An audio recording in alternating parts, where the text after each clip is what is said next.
Good afternoon and welcome to CTV Sports. I'm Dale Schwetz, and we're live from the Grand Champions Polo Club, We're at the Santa Rita Polo Farm today, and we're on the Buenos Aires field for our first round of the Banyan Cup today.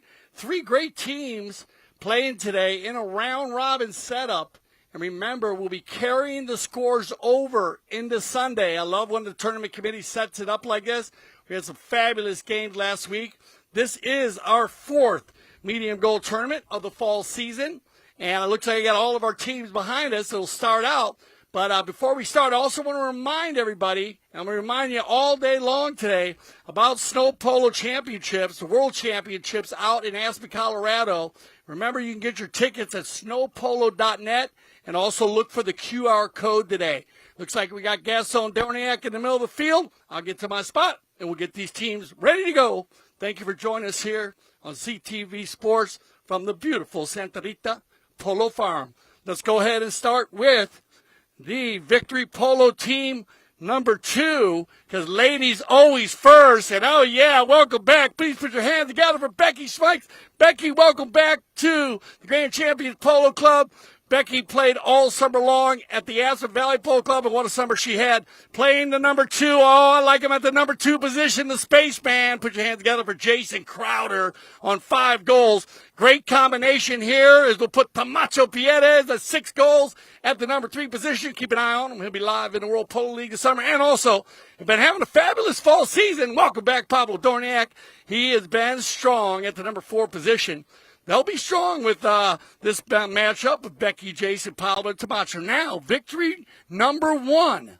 And, well, who's going to be at? Okay, playing the number, like this, they're going to put the Sugar Man out in front. So Sugar Erskine will be pulling the team at the number 1 position. Watch out, Victory Polo number 2. Playing the number 2, and he's been awesome also this fall season. Santos Bollini, good luck today, Santos. As Santos coming in at 2 goals. Playing the number 3, and he'll captain the team at a high level. Also one of our World Polo League players. What's happening, my man? Martin Jaugueri, good luck today, Martin. Always a good player. And, welcome back. And after, I guess a bunch of injuries, but he's back in the saddle. This is a special day for us here at the Grand Champions Polo Club to have you back on the field. You know that. We love to see you out there, Kevin Schmeits. So, Kevin, good luck today. As, of course, Kevin and Becky, husband and wife, will be battling out against each other today. They both play at the Aspen Valley Polo Club from Denver, Colorado. But I'd like to welcome the whole Schmeits family, of course, everyone out there watching from CTV Sports. Gaston Dorignac in the saddle. It looks like we're ready to go, so here we go. We're going to play a round-robin setup for you, as I said earlier. And remember, each team will play 3 chukkers, and then we'll carry the scores over. And when we say that, I mean the scores that come today, those scores will be added on Sunday. So you can actually have, a mediocre day today, and then you can come in on Sunday and make up for it. And, last week we had a team, they kept on winning, and that's what happened. They kind of kept the momentum going from their Friday games, but we did have some comebacks also, so you want to keep an eye on that. As it looks like Becky Schmeits is going to get out in front here for her first run of the day. Nice pickup here by Becky. Becky going to take it in the corner. She'll override, and we're going to get a feel for it here today and kind of figure out how these teams are going to line up. It looked like right now already kind of using Becky out in front for the Victory 2 team.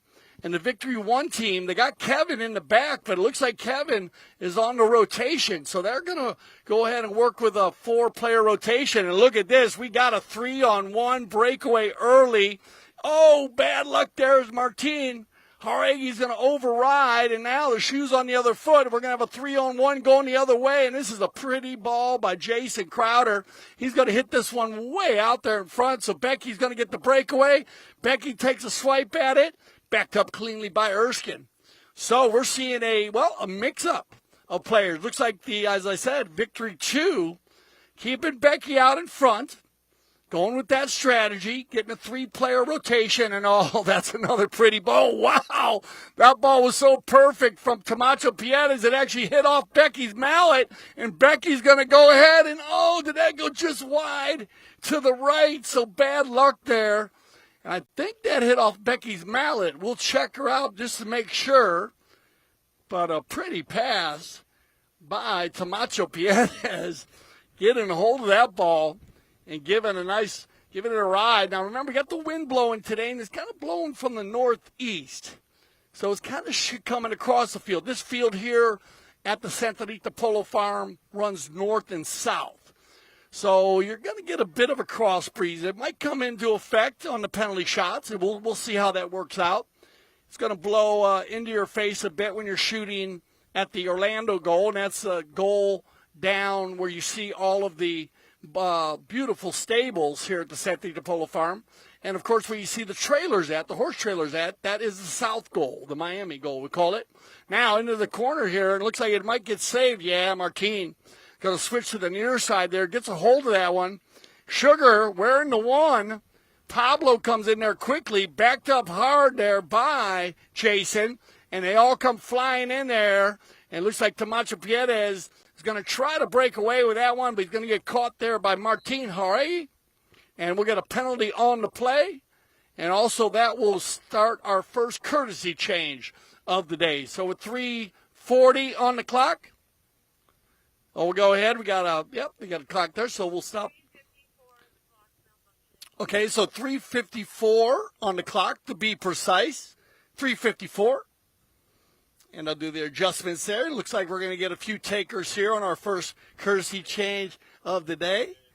And again, I want to thank everyone for coming out or always tuning in to our fall season. I wanted to bring up the snow polo because it's such an amazing event, the St. Regis World Snow Polo Championships from beautiful Aspen, Colorado. They play at Rio Grande Park if you know Aspen, and that'll be December 16th to 17th. And so you want to make sure you get on that because the tickets sell out quickly.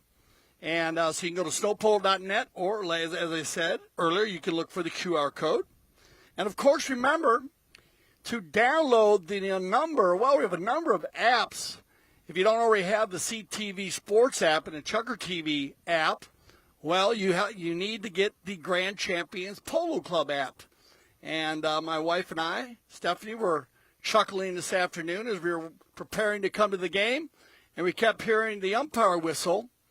And that umpire whistle was the app telling us exactly where the polo was going to be played today, and just making sure that everyone knew where it was going to be at what time. Because remember, as the weather does change sometimes, and the fields do also. So you can get the app and be up to date with everything. And also it'll give you a lot of connections on the Polo School and the Polo On Demand program, which I'll talk to as the day goes on. Probably 5A. Or actually a 5B, I apologize, from the center. And look at this.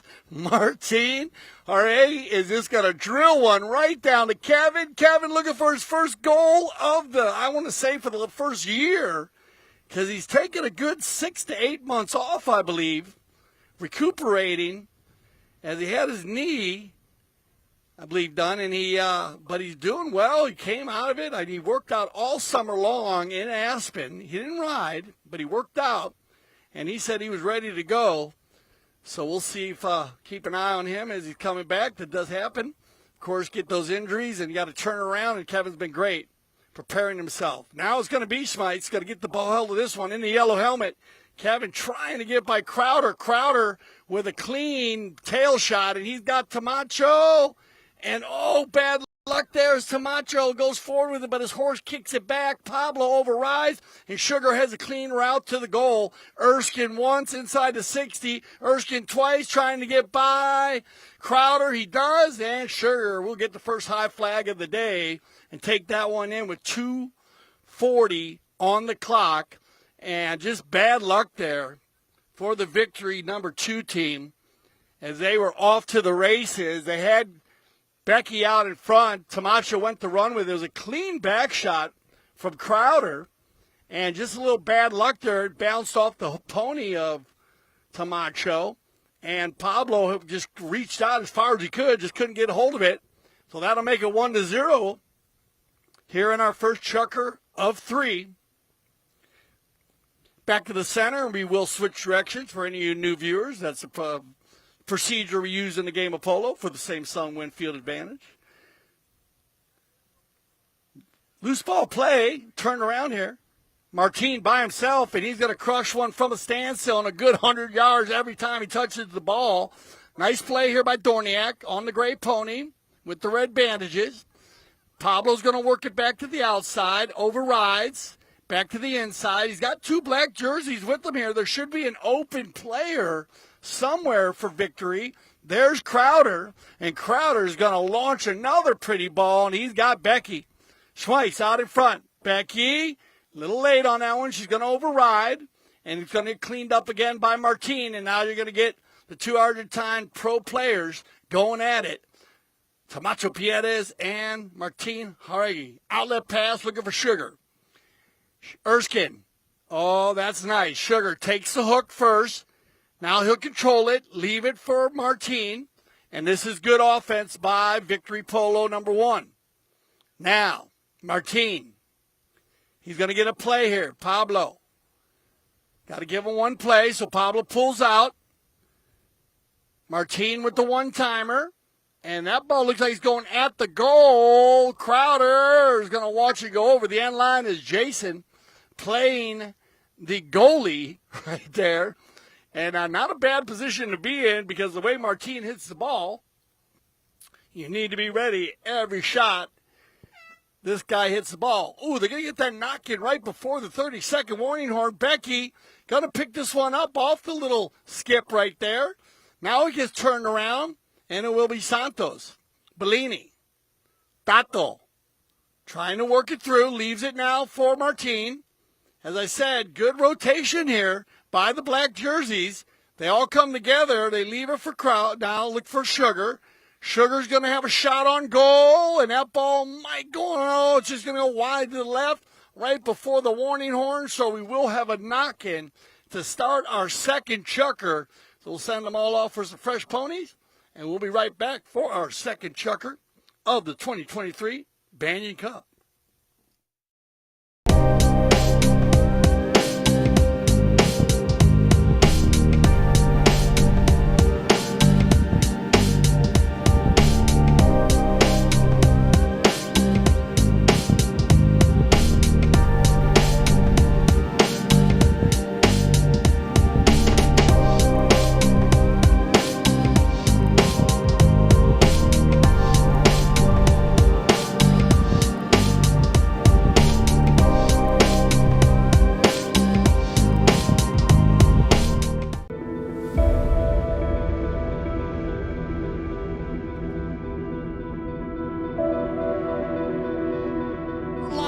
Erskine, Colorado. Look at this place. Looks so beautiful here at Rio Grande Park.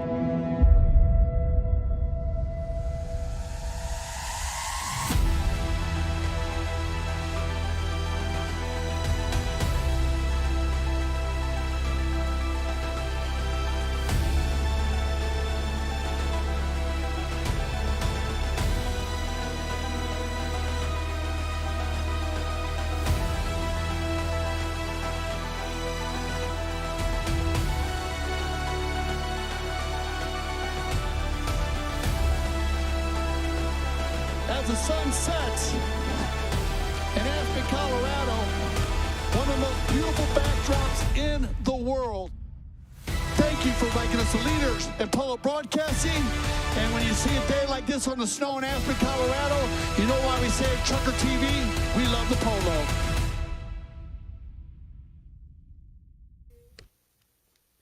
Welcome back to CTV Sports. I'm Dale Schwetz. And we are live here from the Grand Champion Polo Club. We're at the Santa Rita Polo Farm this afternoon for the 2023 Banyan Cup. If you just joined us, welcome.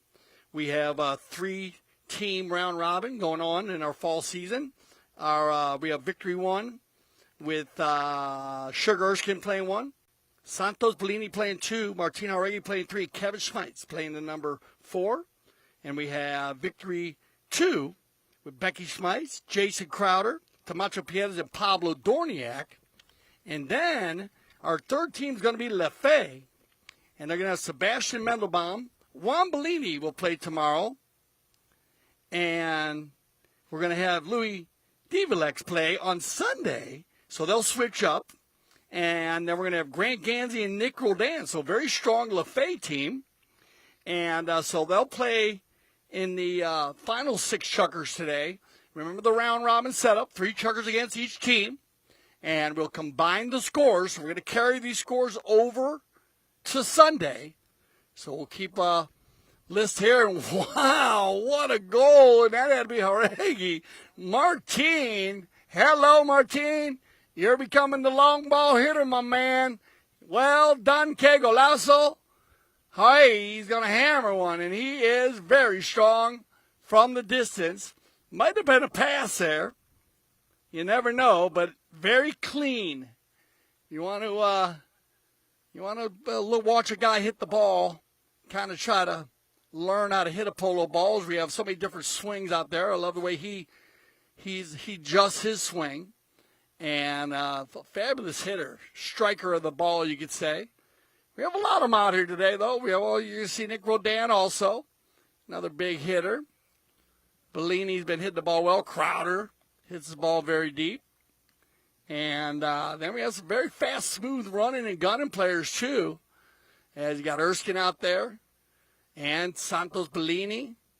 And it's going to be fun watching Mendlebaum play. Sebastian's first seed game this year. But look at this. Becky Schmeits on the move. It's Becky, 3 in a row. Well done, Pablo, working hard on Martin. Becky's going to go from right to left. Nice pickup. Pablo jumps in behind her. And a loose ball play. Martin says, I got it. And he's got Santos by himself here. Look, if he's looking for the clean hit, and there it is right there.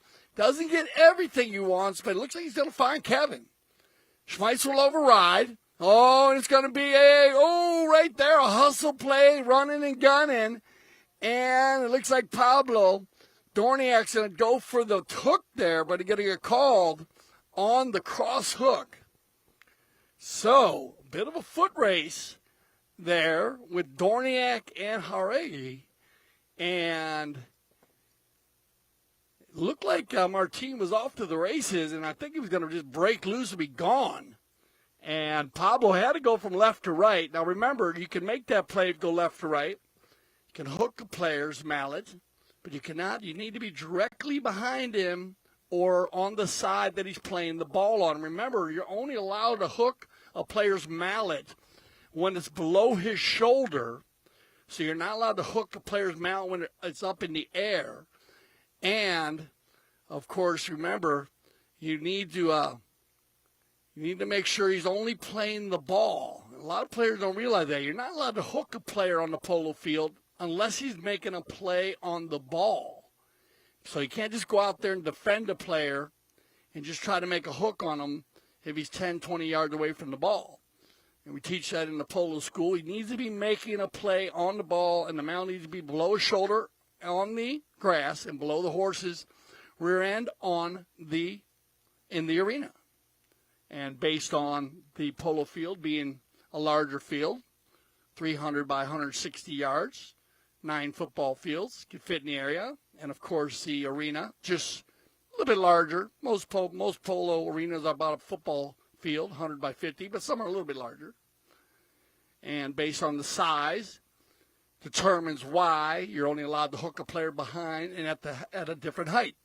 For safety, of course. All right, looks like Jaugueri with the 4 on the cross hook. Here's Martin. Well hit. Oh, man, looked like he played the wind there perfectly. Yeah, I think so. And we're going to get the flag, and looks like a pretty high hit ball there. We do have clouds in the sky, but they're going to go ahead and say goal. And I like this way Martin used this ball perfectly. I would think all the players hitting at the north goal, they need to hit at the far right post, to be the left post on your screen based on the wind today. And it's going to be vice versa down in the south goal. But you're going to have a little wind at your back on the south goal, so that's going to be interesting on the penalty shots. But well done by Jaugueri getting his first penalty of the day. Now Tomacho, his first run of the day. Pieres going to get out in front here. Erskine going to open this one up. 2 ponies at full speed. Oh, that's a pretty approach shot. Tomacho Pieres. And Tomacho's going to turn around and get the first goal of the day for victory 2.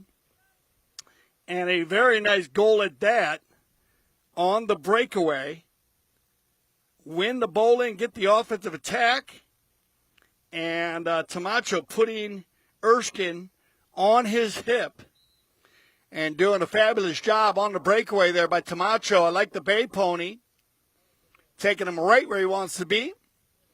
And we'll get our second Kersey change of the day.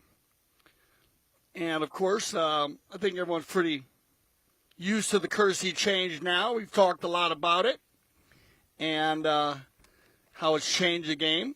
So many ways.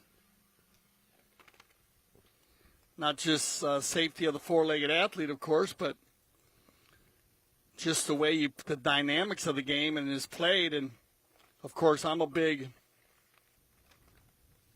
believer and love the whole idea about our horse racing in America. And I go through it a lot. I have a lot of people asking me about that. I didn't realize that the Preakness actually was the shortest race, and the Belmont was the longest race. The Preakness 1 3/16 mile, and the Belmont a mile and a half. The Derby is actually, Kentucky Derby is actually right in between at a mile and a quarter. It goes from 9.5 furlongs to 10 furlongs to 12 furlongs. And the longest race, which is the Belmont, is only 2 minutes and 24 seconds. Well, it's actually set by Secretariat in 1973, but still 2:24. And remember, we usually run the polo ponies a good 3.5 to 4 minutes. So, and they do very well at that. And so that's where the safety of that beautiful animal comes into play. And, of course, the dynamics of the offensive attack. Here we go, though. It looks like it's going to be another breakaway play here by Victory 2. Or Victory 1. I'm sorry, no, Victory 2. And they're going to get the breakaway once again, winning both bowlings here in the second chukker. And almost had a goal down there. They got the ball inside the 60, but then defended well here by Victory 1 in the black jerseys. Two players come together, loose ball play, Kevin. Schmeits now, he'll get a piece of it, turned around quickly, and now he'll leave it. Now he'll take it back, and it's going to be Crowder. Ooh, bad luck there, Jason. Gets a little skip right there, right at the end. Now Pablo Dorignac looking for Tomacho. Well done by Martin. And you got to get a whistle on the play there as Jaugueri saying, hey, man, I took it out of the air. So with 2:36 on the clock, we're going to get a whistle on the play. Now, Pablo's there. He's closing the window. But was the ball moved before? And they're going to say no, as Martin got a piece of it. And that would be the only reason why he would get a non-call there, is if that when he did stop that ball, if the ball did change directions, then Pablo would have had no play. And remember, when I say change directions, it could be just as far as the umpire see a change direction. It could be an inch. And it looks like it's going to be Becky Schmeits to do the honors here on the open goal penalty 2.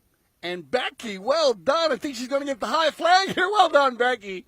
And what a fabulous job Becky has done. And like I said, Becky playing, well, if you watch our Just for the Love of It polo, which we have in Aspen every Saturday, then you saw Becky Schmeits play every Saturday.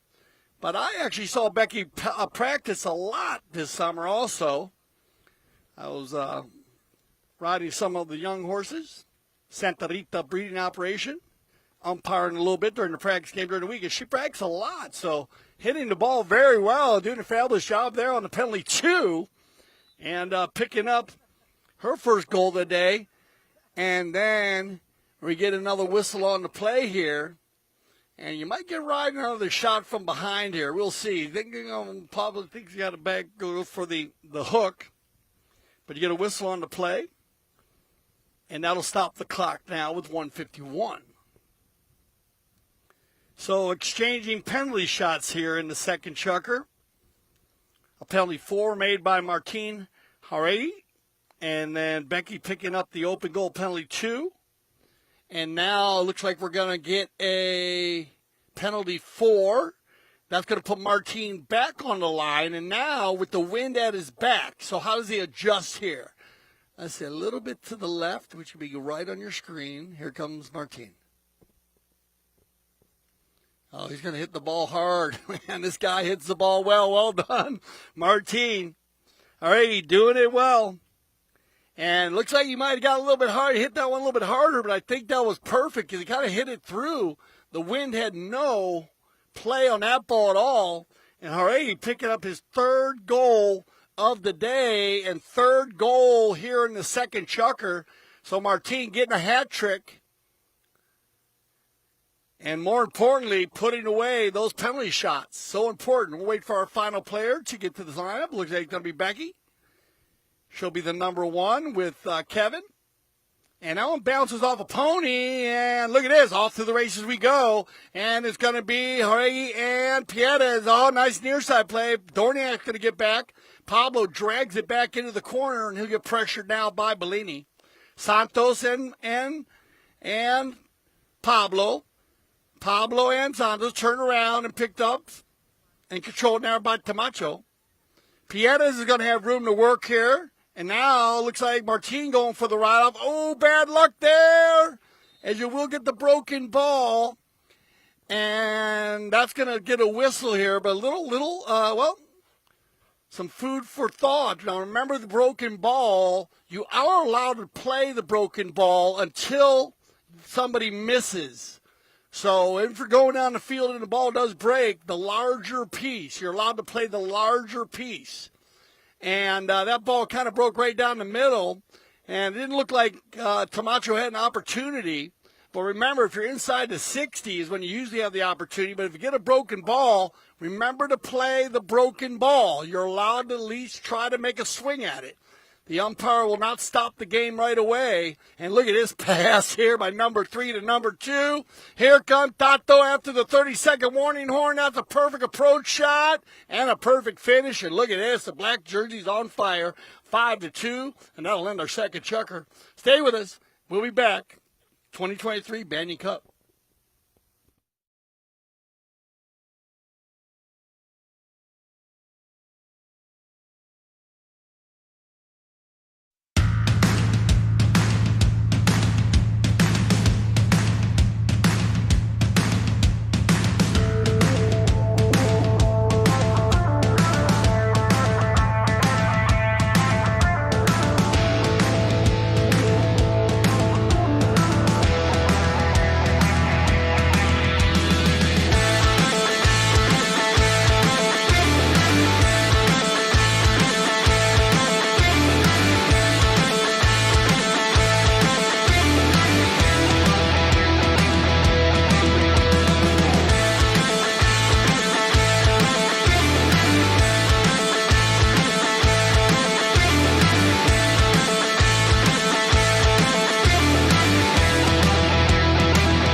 Third chukker action here for the Grand Champions Polo Club 2023 Banyan Cup. And I'm Dale Schweitz with CTV Sports. And at the moment, 5-2.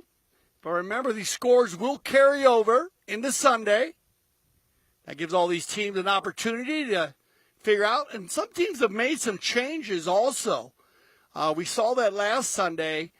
Some of the teams that played certain positions on Friday they changed on Sunday. And actually, we've seen a lot of that like going on in Argentina during the Argentine Open this year. I think La Natividad, they started out with Facundo Pieres playing in the back and Barto playing in the front, and then they switched that around, and that's been going very well for them. So switching teams around like that sometimes does help. And so they'll have the opportunity, and that's what's great about carrying these scores over. Each team, the captains, will be able to sit back and say, hey, maybe we need to do this, maybe we need to do that. They'll get to watch the tape back tonight on CTV Sports. Remember to get the app, of course, and the Grand Champion Polo Club app. Join us on Saturday. Also, we have our 4-chucker Just for the Fun of It game, and at the Pony Express Fields, which is now the Polo School. But that should be a lot of fun. So make sure you join us tomorrow, and that will be at 10 a.m. Oh, I'm sorry, 10:30. 10:30 Eastern Standard Time, and there we go. And that's going to be, well, that's pretty textbook there. At least you go together there as who's on what side, but at least you're going to get a good vision of that from our camera right here, looking right down the pipe on that. And looked like one player thought he had one side, one player thought he had the other. And looks like get the cross hook. And we're going to talk about it.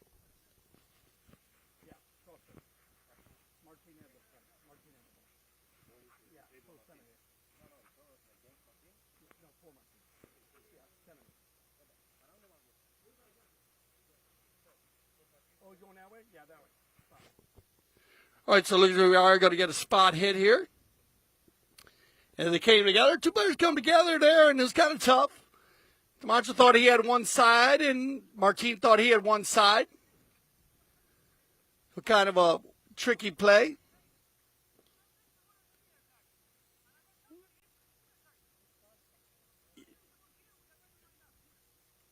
Yeah, it is coming.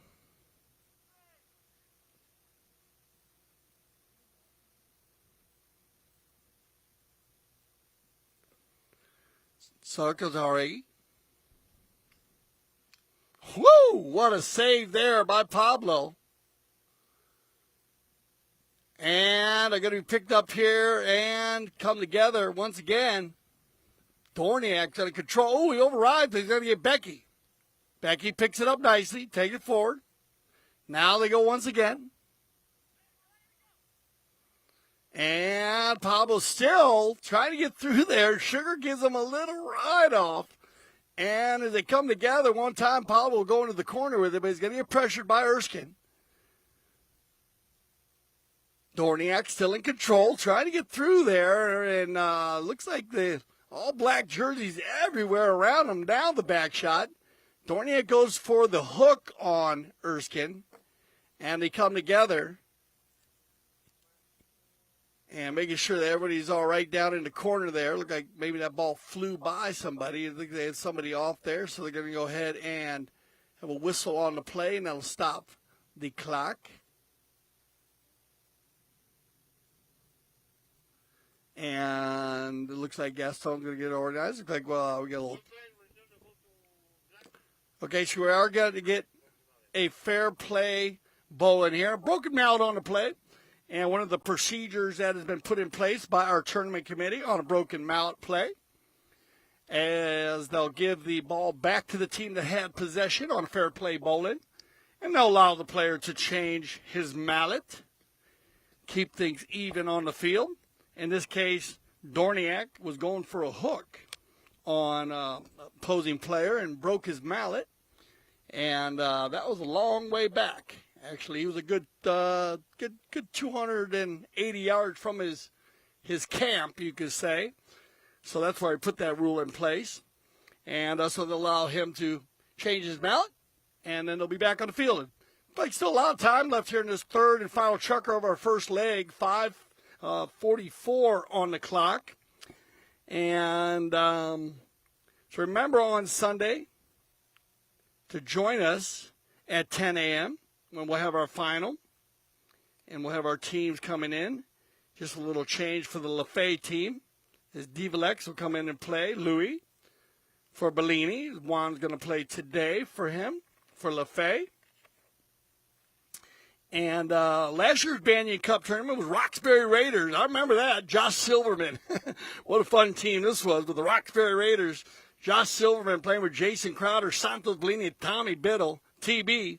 They led from start to finish, though, to defeat Aspen Valley Polo Club with Juancito Bollini, Sugar Erskine, Nic Roldan, and Tito Guadenzi. Good big shout-out to Tito and his father, Recto, as kind of reminds me of beach polo. I might as well bring that up when we're talking about Tito.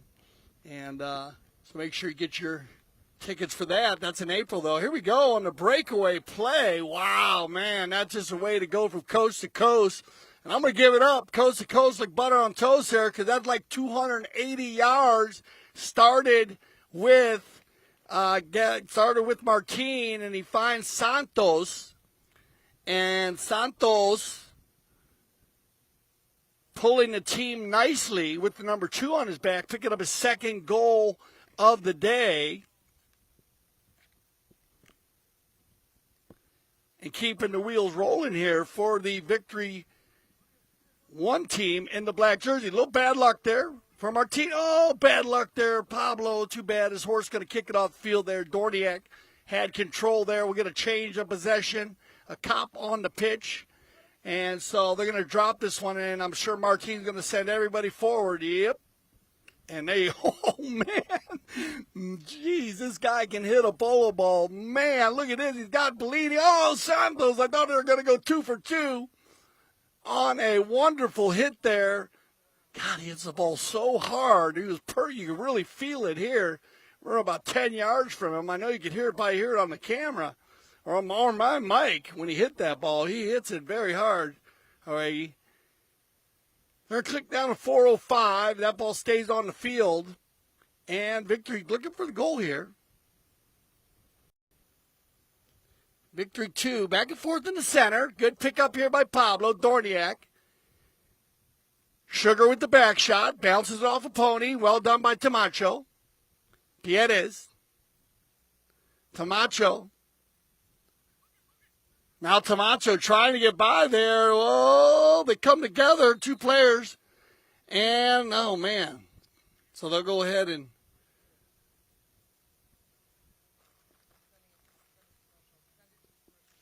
we're going to go to a commercial break right now. Stay with us.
Yeah, this is the VIP and the Grand Champions Polo Club.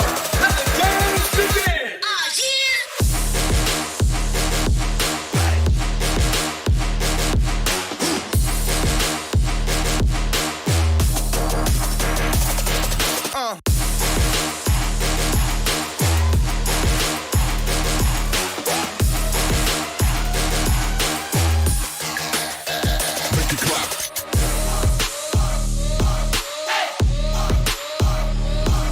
Champion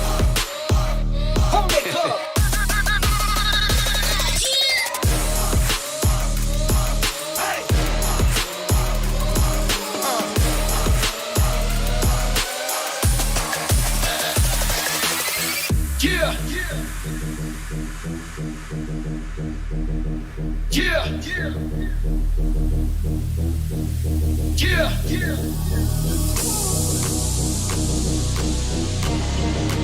Let the games begin.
I'm in love with the polo.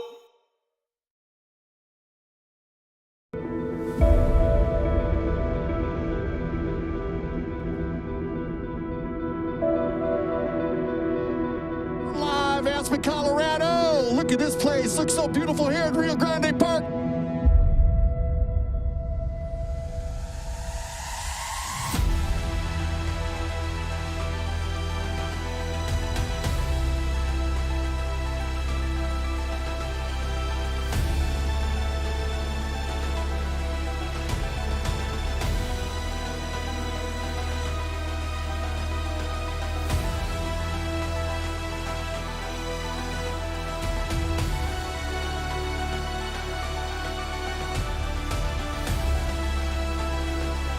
As the sun sets in Aspen, Colorado, one of the most beautiful backdrops in the world.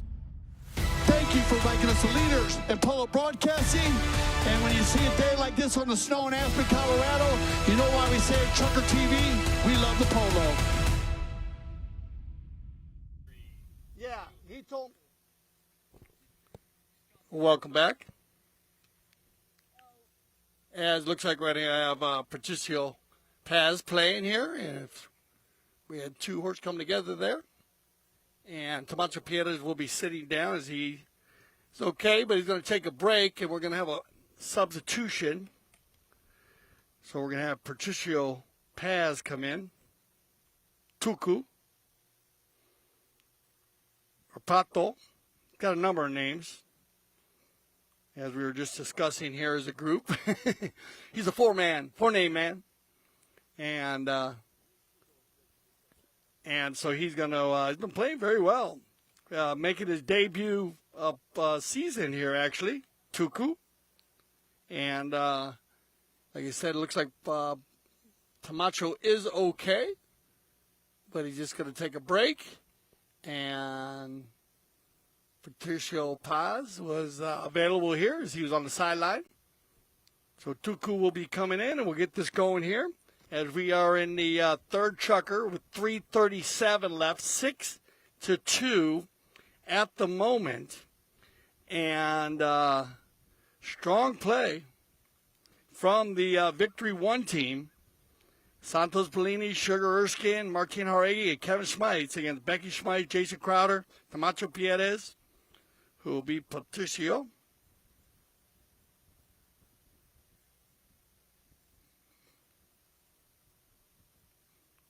Paz, and he's a good player.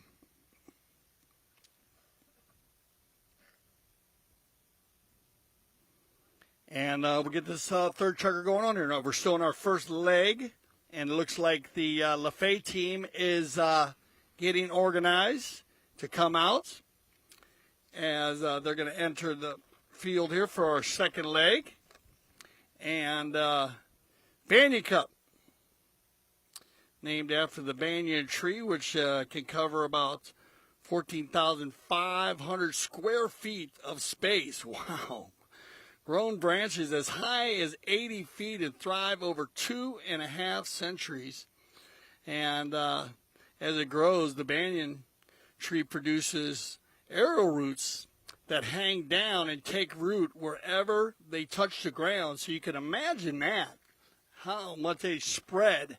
And if you've ever seen banyan, I remember as a kid in Boca Raton, Florida, we used to play in a banyan tree that was like a house. We had the best tree climbing time as young kids, and we had a number of them in the area where I lived, and it was amazing. It's a fabulous tree, and you want to hug a tree, I'm telling you what, grab some energy off the banyan tree, because that is a big energy. 17th season here.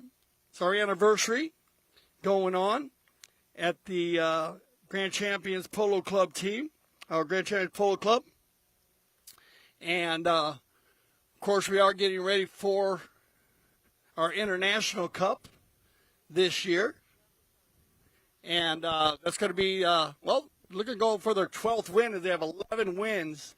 And I've talked a lot about the Grand Champion GCPC USA team, and they've been very strong, but they got to be ready this year. They're playing against Spain, and this team has won. The reason why I say that is that this team has won a lot of international play. And in international play, you need to be ready to ride different horses. As you ride borrowed horses, they are given to the teams by the country where they're playing, and they've been awesome. They won here in the States during the winter season, and then also they went to Europe and they won. So they're a strong team. So U.S. is going to have to come ready to rock and roll this year. Now, right here in the beginning of our first leg, as we're in our first leg of 3 in the Banyan Cup, let's break this down a little bit. We're starting out with the Victory 1 team. They're in the black. They decided to set their team up a little different. They put Sugar Erskine in the front. The Sugar sometimes plays in the back, but they put him in the front, which I love Sugar in the front. Don't get me wrong. This guy, he's fast. He loves to play fast, and you need to keep an eye on him. And he has the ability to go back and forth. And put Tato at the middle, Santos Bollini, as a young player. He's a hustler, so he's going to go in there. He's going to make those plays. He's going to make the hooks. He's going to make the bumps. And that's going to give Martin Haregu, who usually plays the number 4 position, at the number 3 position. That moves him up a little closer. And then they put Kevin at the back. So Kevin, if you line it up, on basic strategic polo, then that puts him up against his wife, Becky, and because she's playing number 1 for the Victory 2 team. And they mix theirs up a little bit different there, as they, we're having it with Becky Pinner. Now, she's done a great job pulling the team. They put Dorignac at the back, and Dorignac has done a good job with rotation there with Tomacho. And that's Tomacho, like I said, is going to take a break now. And so they've worked that pretty well in the middle with Crowder. I don't know if maybe they would switch that around. I might want to put Crowder at the back of that team. I like Jason at the back of that team. Hits a really big ball. Not that Pablo doesn't hit a big ball, but Jason hits a very big ball, and he loves to run through. I love Pablo in the middle of the field. I played a lot against Pablo Dorignac. Not as much with him over my career in polo, but a lot against him.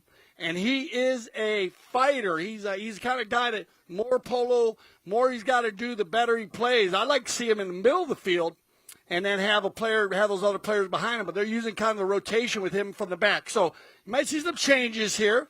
It's definitely working very well for the Victory 1 team, as they're up here 6-2 at the moment in 2 chukkers. It's our 3rd chukker with 3:37 left. Looks like we got all of our players back on the field. Let's get ready, finish up this first leg, our 3rd chukker, and we'll see if they switch it around now. With Patricio coming in, Paz, as that's going to be a little different than Tomacho. So we'll see if they make any adjustments there. And, of course, the game of polo is a game of chess, as we always talk about. So adjustments will be made on the fly on the run while you're running 25 miles an hour. You got to get it done. Like I said, I like Becky in the front. I think they should maybe make a few adjustments in the back. We'll see if they decide to do it. Oh, look at this. Pablo! Oh, there you go, Pablo Dorignac. That's his perfect shot. Bounces it off the post, wins the bowl in, and Pablo was ready for that one. And I liked how he did not mess around. Pablo just won the bowl in, and right from a standstill, just laid it up in there and got a true bounce. And that's perfect right here to give him that one more goal. Would make it 6-3, and that'll give Patricio Paz an opportunity to kind of get his wheels rolling a little bit, get his blood going. As remember, everybody else played 2 chuckers, so, but don't get me wrong, he'll get them going. Nice shot here by Sugar. That ball's going to bounce and curve to the right, though. Overridden. Santos, hey, everybody overriding. Loose ball play for Kevin. Schmeits right in front of goal, and Kevin's going to get the high flag. And just some bad luck. There's a number of players overrode that ball. That was about 4 yards off the end line. But they went and they got it done, and Kevin gets his first goal. And I want to say again, 8 months? At least 8 months, almost a year, Kev. So well done there, especially his first one here at the Grand Champions Polo Club. So good job there by the victory team, following each other up. Kevin coming from the number 4 position, as I was talking about. And good rotation. Good teamwork there. Mixing it up well here. Everybody scoring goals for the Victory 1 team. 1 by Kevin, 2 by Santos, 1 by Sugar, and 3 by Martin. Shot on goal here as Victory 1-2 in the white jerseys will win the bowling. And they get the quick release there. And the attempt, nice shot there from Crowder. Jason.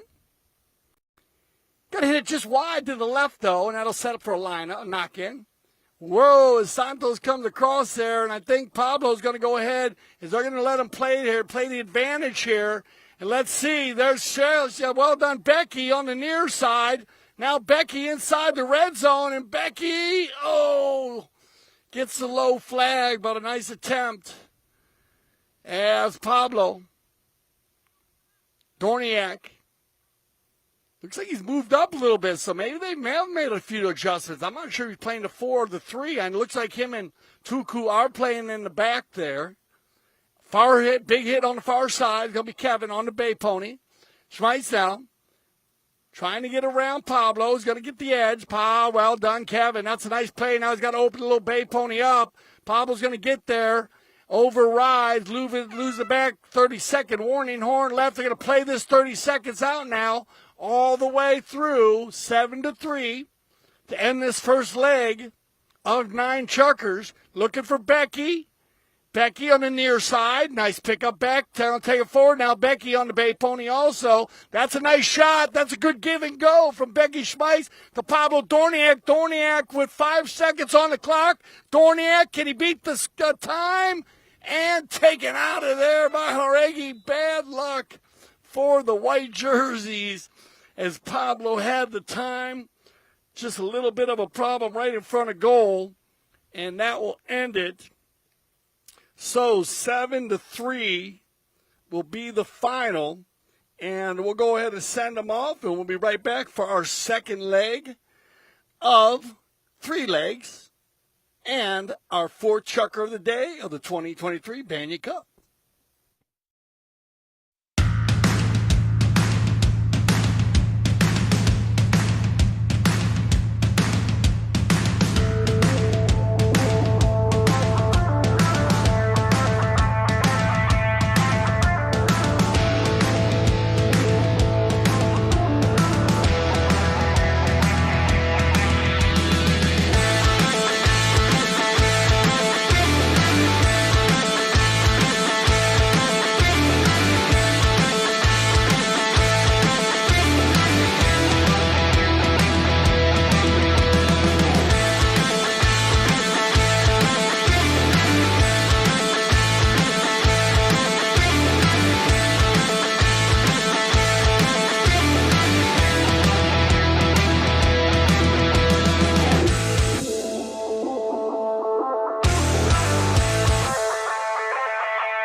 Welcome back, everyone, to CTV Sports. I'm Dale Schweitz as we prepare here for our second leg of the 2023 Banyan Cup from the beautiful Santa Rita Polo Farm. We're live on the Buenos Aires field. 4 fields here at the Santa Rita Polo Farm. The Aspen field is behind all of the fans you see on the far side that are watching from the east side of the field. We are filming from the west side today. And change of teams coming in. LaFay coming in with Sebastian Mendlebaum. How you doing, Sebastian? Good luck today, buddy. And so Sebastian will play the number 1. And looks like he's going to get some coaching here from Juan Bollini Sr., so that'll work out very well. Juan Bollini in the pink helmet. Juan going to play the number 4, it looks like. Yeah, Juan's going to wear the 4 today. Sebastian will wear the 1. Juan's going to wear the 4. Remember that Louis Devaleix will play on Sunday. Juan playing today. And then they're going to team up here with two very strong players. And I like this setup here with Grant Ganzi at the number 2 position. And then Nic Roldan at the number 3 position. And once again, this is going to be a very strong LaFay team. They all know each other very well, and Sebastian's been practicing a lot. I talked to his father, Leo, and he should be ready to go. The horses are ready to go. Of course, Grant and Nick have won a number. I can't even count how many years they've been playing together, and they are a dynamic duo in the middle of the field at number 2 and number 3. So they're going to start off against the Victory 2 team. So the USPA rules as they state in a round-robin setup, and that's what we tournament committee called for this week, as we do mix that up sometime, but the rule reads the winners all sit down, and sometimes they switch that around with the tournament committee, as you can do, as you please there. And we got a blustery day here in southern Florida. And when I say blustery, it is blazing right now. I feel a breeze through the trees right now. It's blowing right here, and it's blowing right into our face. So, once again, remember, this field runs north and south. So the wind is going to blow across from the east and northeast. So a little bit more trouble running towards the north goal. And I wouldn't be surprised if you don't see this guy right here on the gray pony, Nic Roldan, maybe get one from around center when he's headed towards the south goal. Look at this give and go. And what I tell you, Sebastian Mendlebaum coming out right from the giddy up, no pun intended, and scoring. And that's a sweet little shot there from Nic Roldan, laying that ball right out in front. And Sebastian in a perfect position. And then just the 1-2 combination, and they'll get their first goal of the day here. Not only get they within the first minute of our second leg. Well done, Sebastian.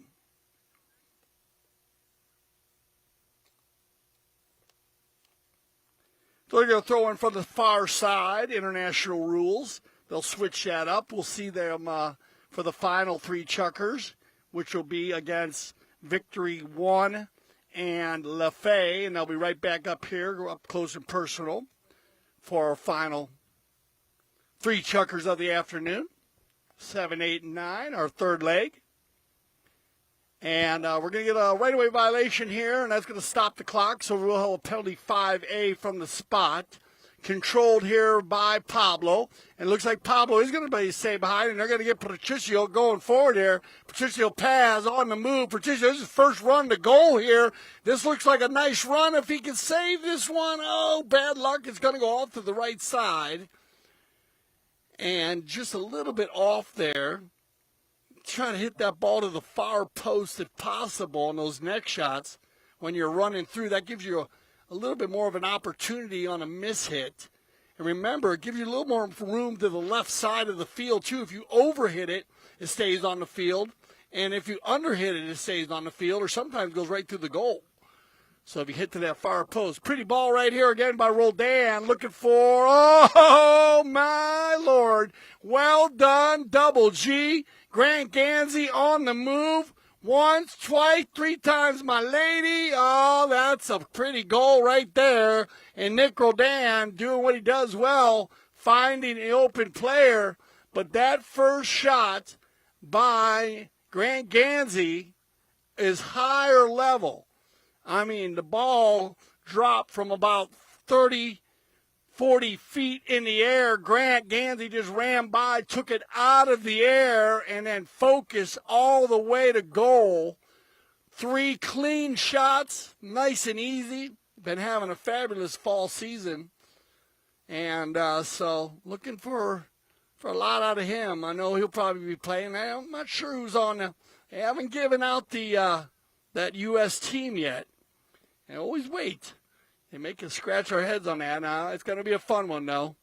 I won't be surprised that you don't see him out there. You never know. But a great goal there by Grant. That's going to make it 2-0 as we click down to 3:45. Now victory 2 on the move here.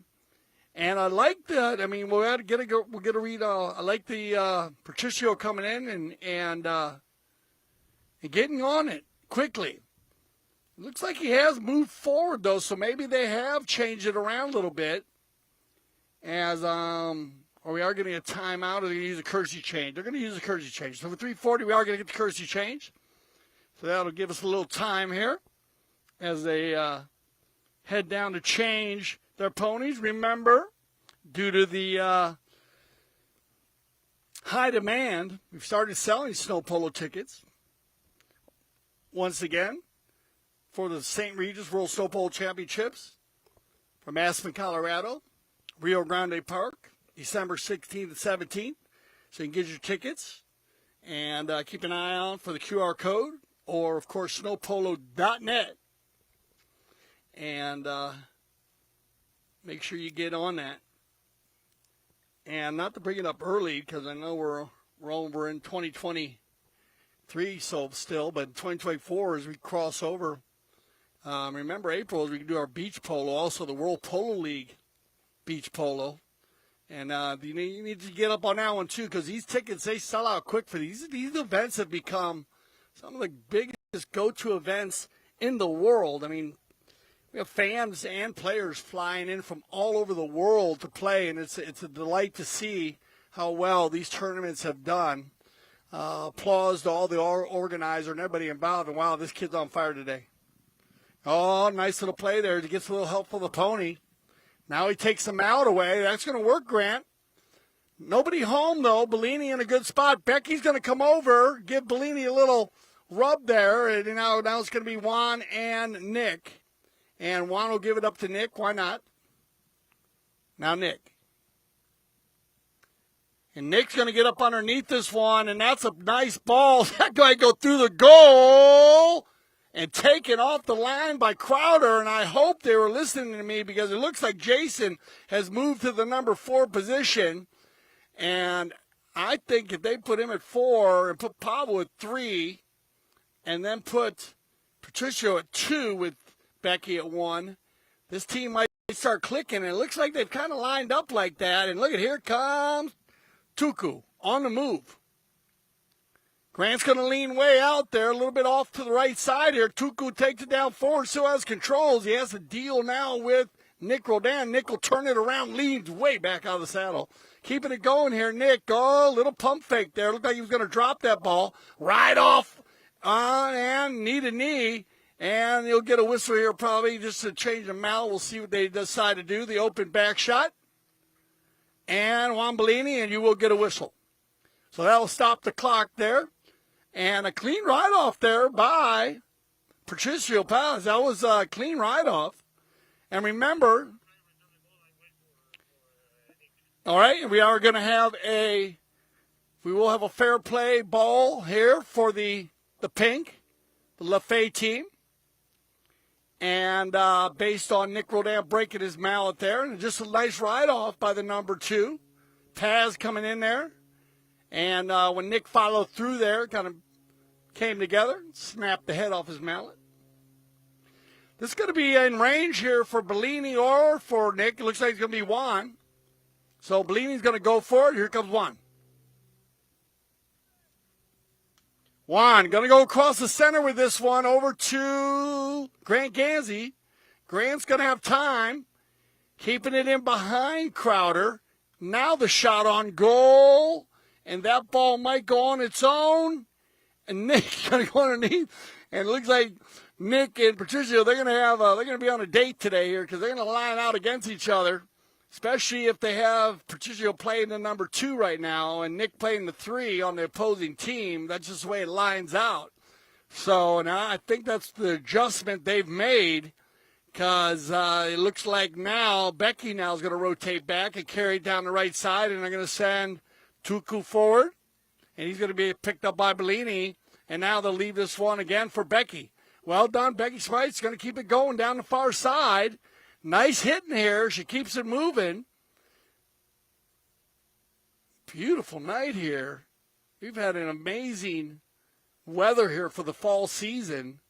As now they take it down the middle. Becky looking for a white jersey. Nobody home, and it gets cleaned up and taken out of here by Grant Ganzi. We're going to click under a minute here in this fourth chucker, the first chucker of our second leg. Grant down to the center.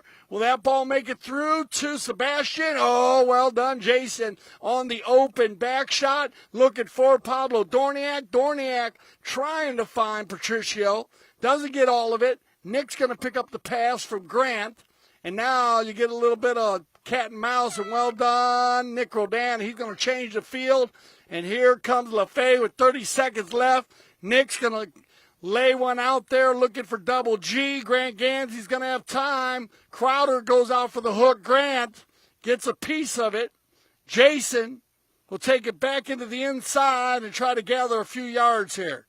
There you go. There he's going to grab another 60 yards. Looking for Dorignac. Pablo overrides.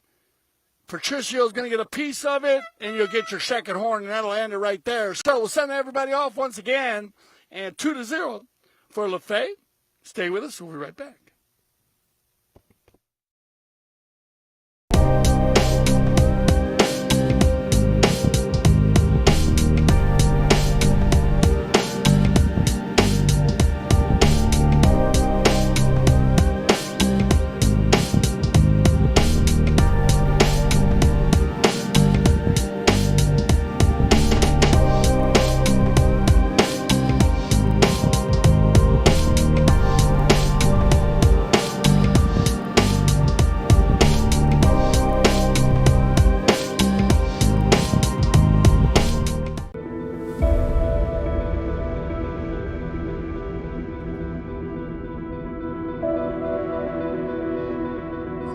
Erskine, Colorado. Look at this place. Looks so beautiful here at Rio Grande Park.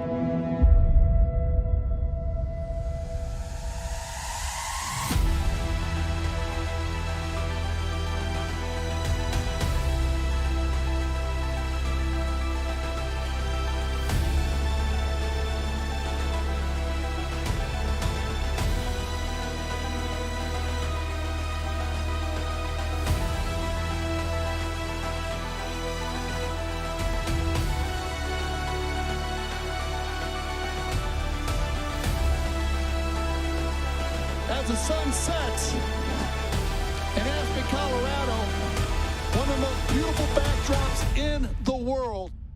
Thank you for making us the leaders in polo broadcasting. And when you see a day like this on the snow in Erskine, Colorado, you know why we say at Trucker TV, we love the polo.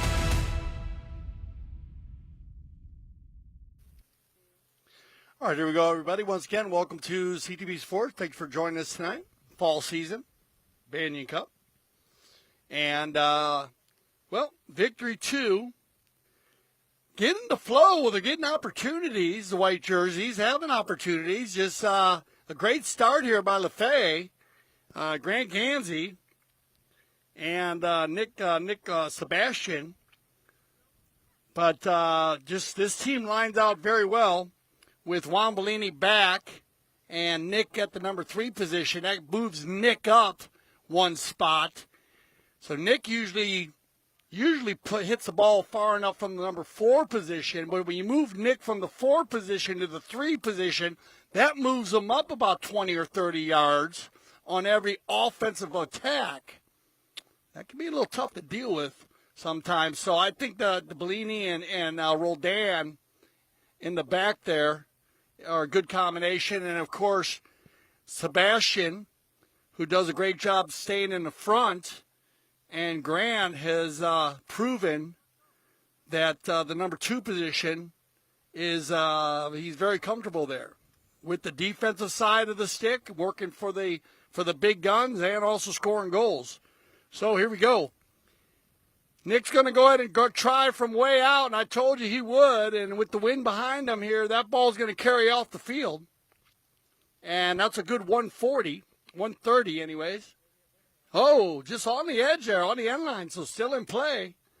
And they're going to try to take it out. The give and go from Ganzi now, looking for Nic Roldan. Nick got time here. See if he just goes for Are you kidding me? Nicky Roldan going with the reverse neck shot. And let me tell you something, do not practice that shot. If you don't know how to do it, it is not an easy shot. To take that shot where he took it, that ball is actually on the left side of his pony, leaning under the horse's neck, and that's without hitting his horse's legs. He's hitting that ball.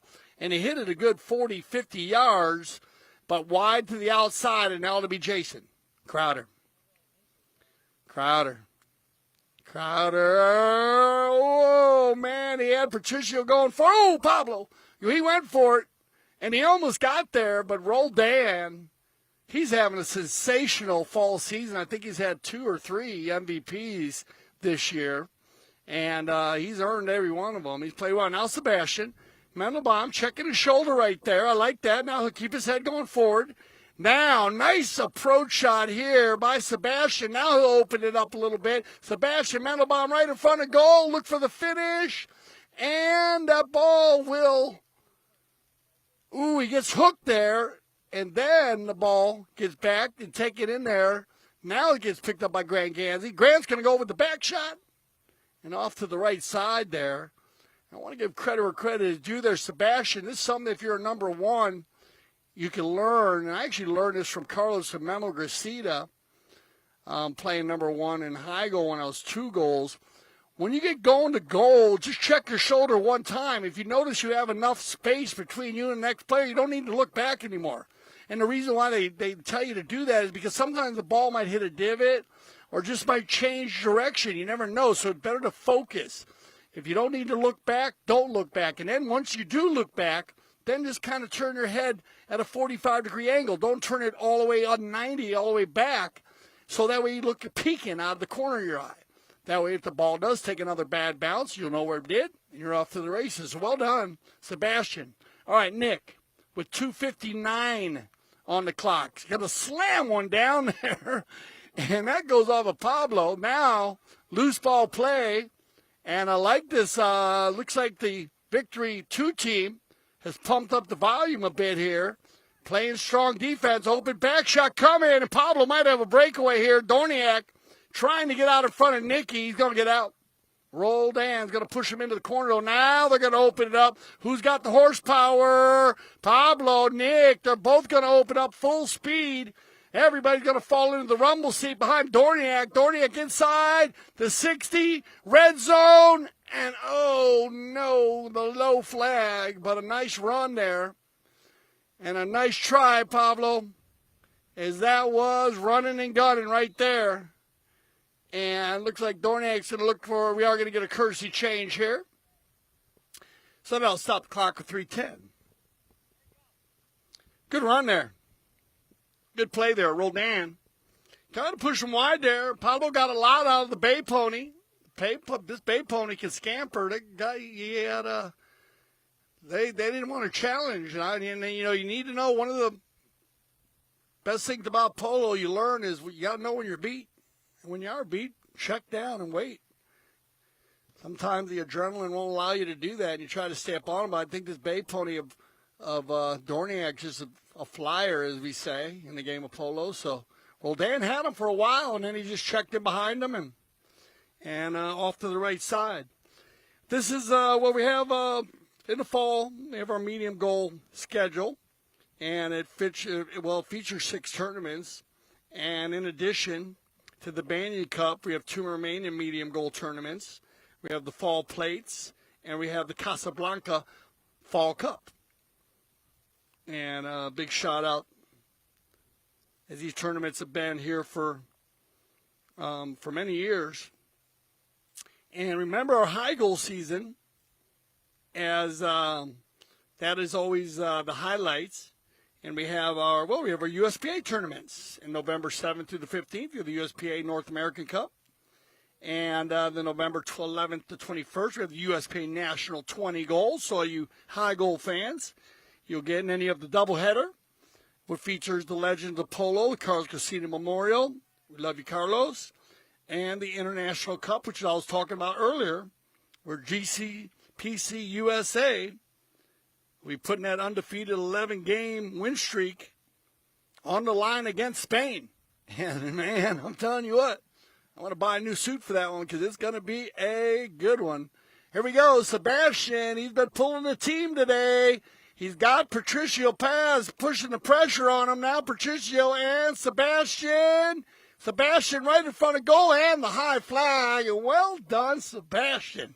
He has been doing his homework.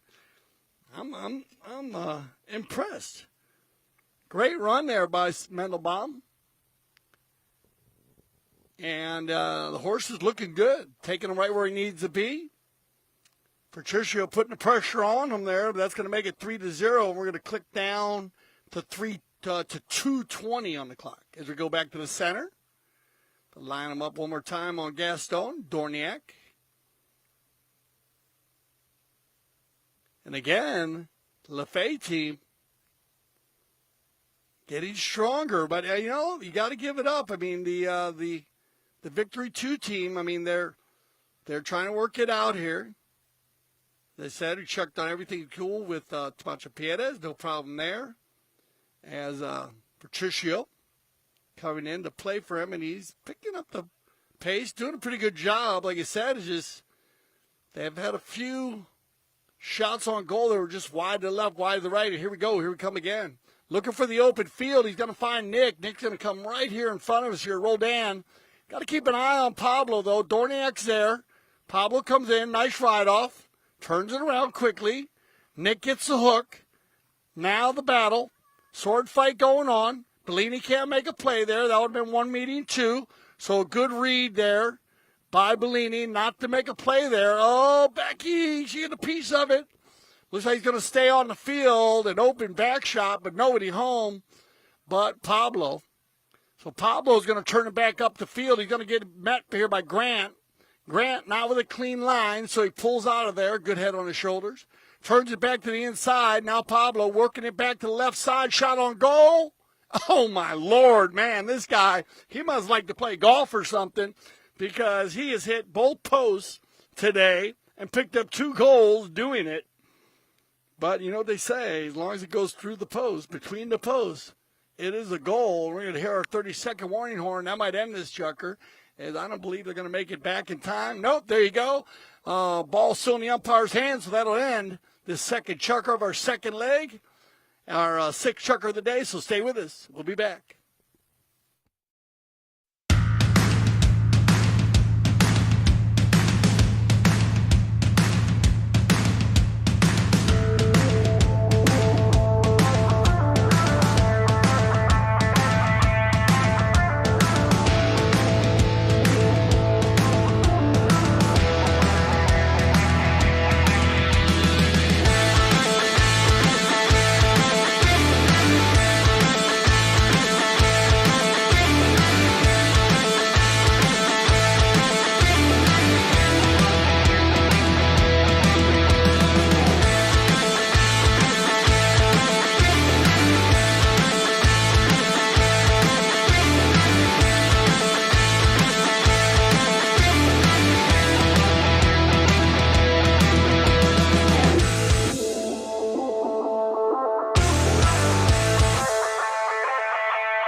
All right, here we go, everybody. As we 3-1, and remember the scores will carry over for Sunday, and that always changes the game. And remember our final three chuckers, as it looks like the victory number one team, they're in the black jerseys today. They're down, I see them moving around down there in the victory tent. This will be the final chucker of the evening here at the beautiful Santa Rita Polo Farm. Again, amazing weather. The weather, like I said, we have the wind blowing from the northeast today, but it's just kind of off and on. It's not a constant wind. And beautiful clouds, and that is just perfect weather for the four-legged athlete and, of course, the two-legged athlete. But the breeze just keeping everyone cool here, and the fields conditions just perfect here. Now on the move right here, Patricio Utuku had the opportunity, and off to the races here, but that ball's already turned. So I like the non-call here by the Mount official. That ball's already turned. Then Jason rode for it. You got to catch them before they make that turn. He kind of got him on the second play. So no whistle on the play. Turned around cleanly here by Pablo Dorignac. Now he's got two players. Get Jason going forward. There you go. Now, oh, no, look at this. Nick's going to get there, and he's going to slam one out in the back. Good turn here by Sebastian. Sebastian leaning way back out of the saddle. Had a little trouble with that one. Nice turn, though, to get the first ball moving forward. Controlled here now. Pablo's got everybody in forward in front. So there should be an open blue player, blue and white, actually, player somewhere. Well done. Oh, man, Grant Ganzi. Great stick work today. Double G. He's going to try to work this one down the line right here. Pablo the pump fake on the chestnut. Nick's going to go ahead and grab him here. Nick just taking his time, staying patient. Patricio with the rotation. Now they'll give him one play. Pablo's going to have to release this one or run with it. And there he goes. He's going to run with it. So off to the races. Nick once again just staying patient. Now the give and go. That's going to work. As Pablo finds Paz. Paz looking now for Crowder. Crowder, if he can get the stick on it, that'll give it up to Paz. Yeah, Patricio inside the 60 now. He's going to slow it down. Have to go back from the left to the right. Good stick work right here by Tuku. And grabbed a hold of and controlled by Grant. And Grant, man, he has matured so much. Watching him play, it's amazing. I've known him since he's just a little baby, but he has just matured on the polo field to such a higher level. Control, very relaxed. I know he plays a lot with Bollini and with Nick, and they do a great rotation, but this guy's been playing well. He's going to try to get one in. Oh, Pablo, that ball's got eyes, but doesn't have the legs. Knocked out of there by Bollini, and that's a hard back shot right into the corner. Now Grant's going to try to keep it on the field, and I think he's going to have time here with Nick. Nicky, oh, good save. Roldan now, he's got a lot of room to work right here because look at Sebastian working hard with Crowder. Crowder's got to take on two players. Jason, if there's one player that can do it, it is Jason. Now Jason, can he run this one down? Yes, he can. And he takes it out of there right off the doorstep and a very open, flowing third chucker number 6 here on the day. And looks like you're going to get a control play, and you might get a whistle here.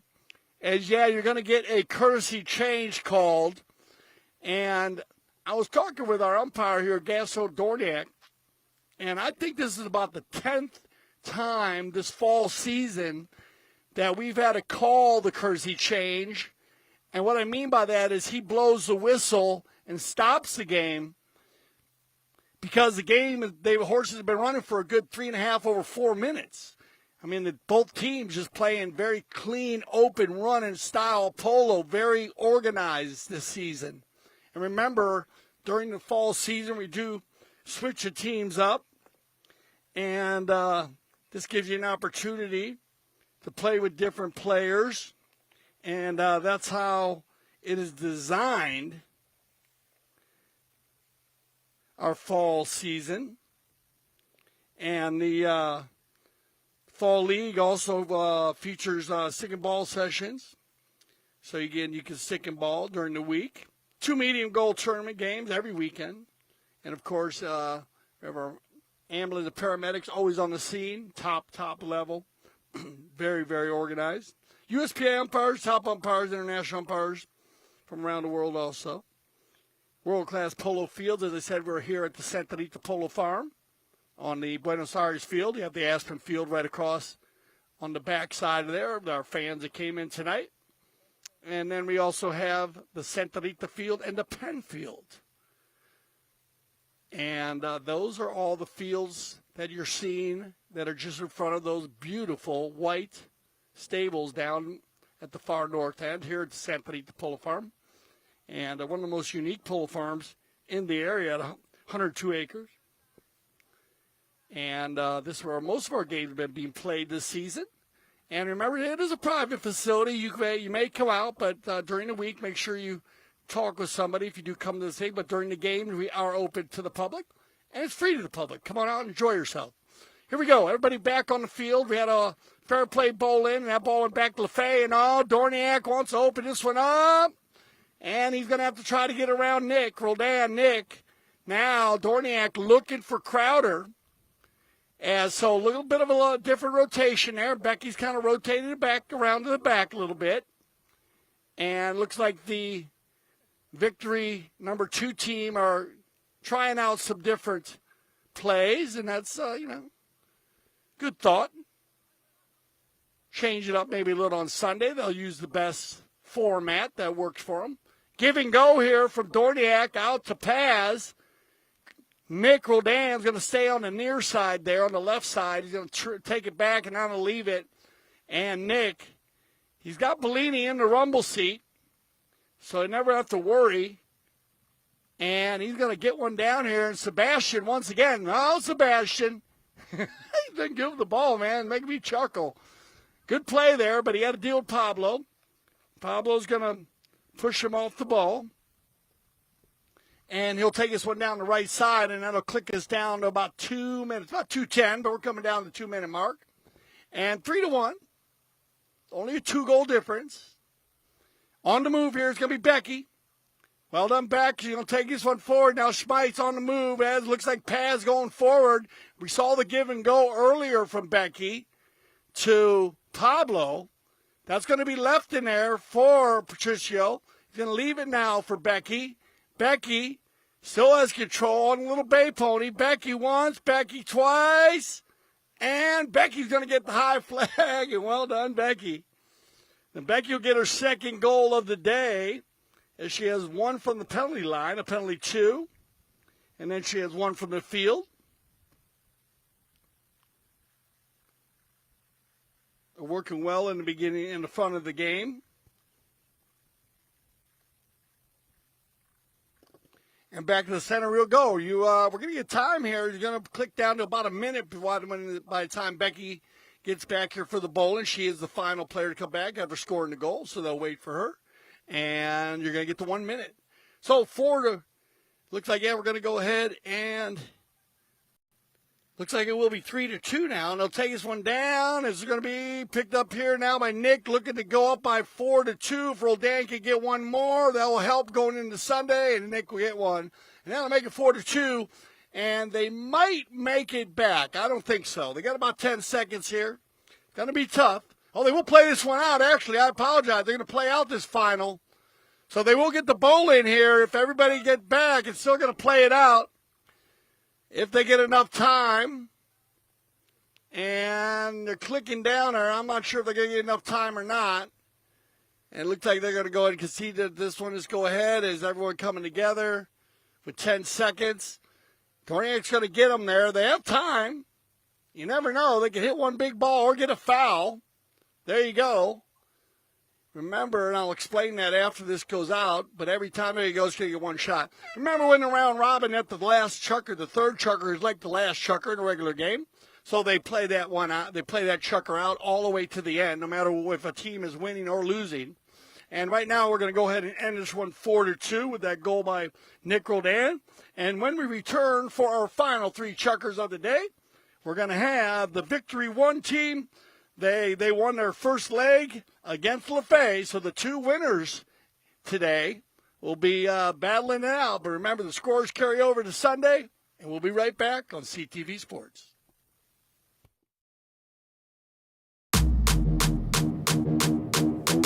Yeah, this is the VIP and the Grand Champions Polo Club.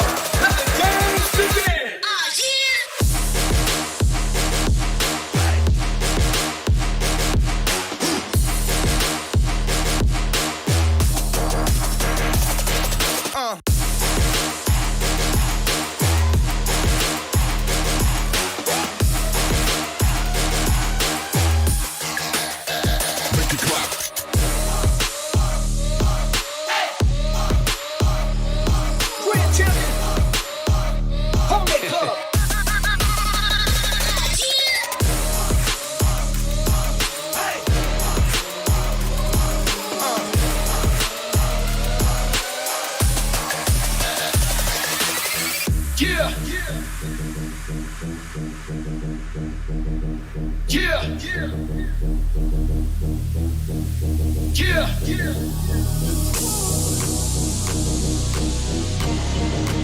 Let the games begin!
All right, here we go, everybody. We're getting them lined up right here in front of us, I believe. I believe Dorniak's going to bleed them up. Yes, sir. All right, Gaston, final three chuckers of the evening.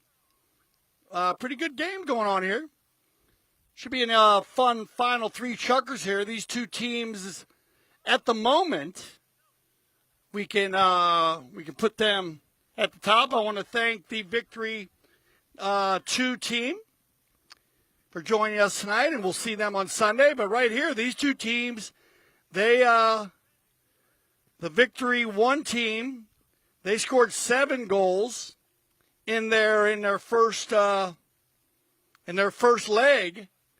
So they've been the high scorers today. The black team has been the high scorers with Santos Bollini, Sugar Erskine, Martin Joregi, and Kevin Schmeits. So good luck to Victory 1, and good luck here to Lafay with Sebastian Mendlebaum, Grand Ganzi, Nic Roldan, and Juan Bollini.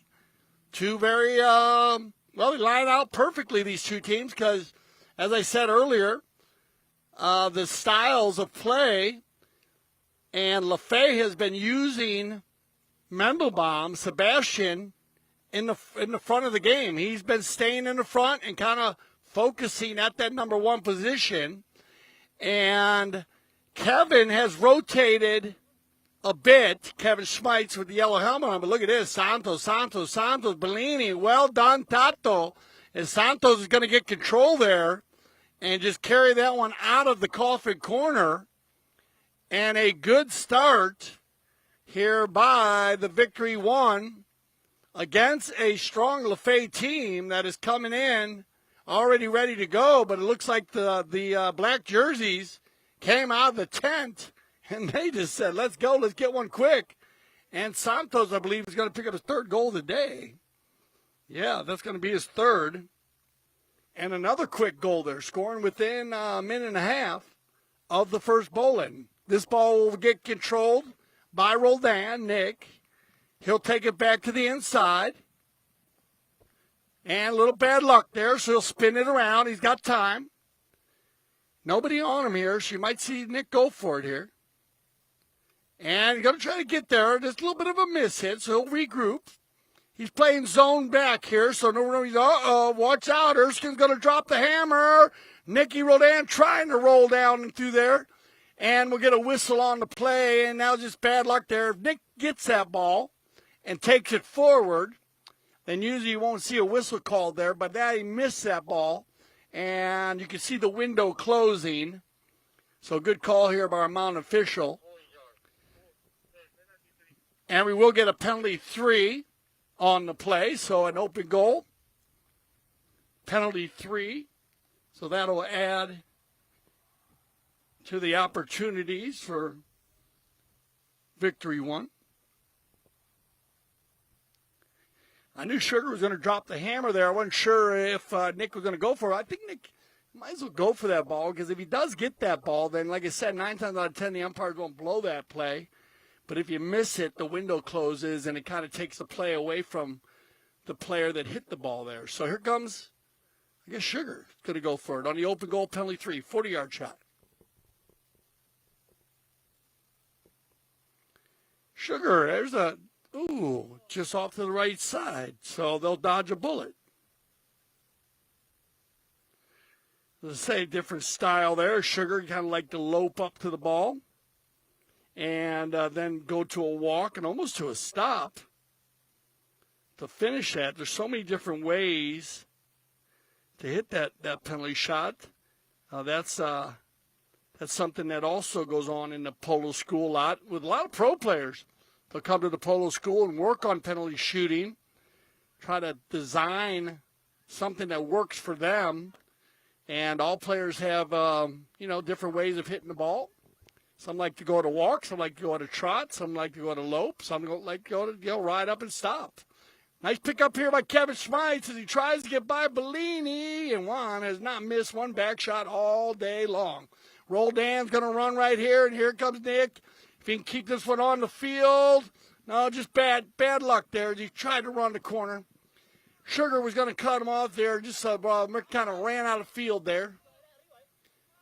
And we'll get a change of possession, a cop on the pitch. Looks like Martin Haregi says, I got it, guys, but go for it. Martin's in range here, as he is always. Here's number 3.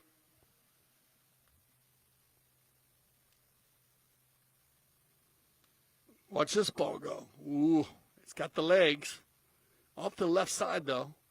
I think Bollini's going to escort that one off the field. Yeah, he'll escort that one off the field. So Bollini in a good spot there. We'll probably see a courtesy change with 3:32. And bad luck there. That's usually a play I usually see Martin take advantage of, as we've had a lot of the teams we see. We talk about that change of possession and the amount of goals that have been scored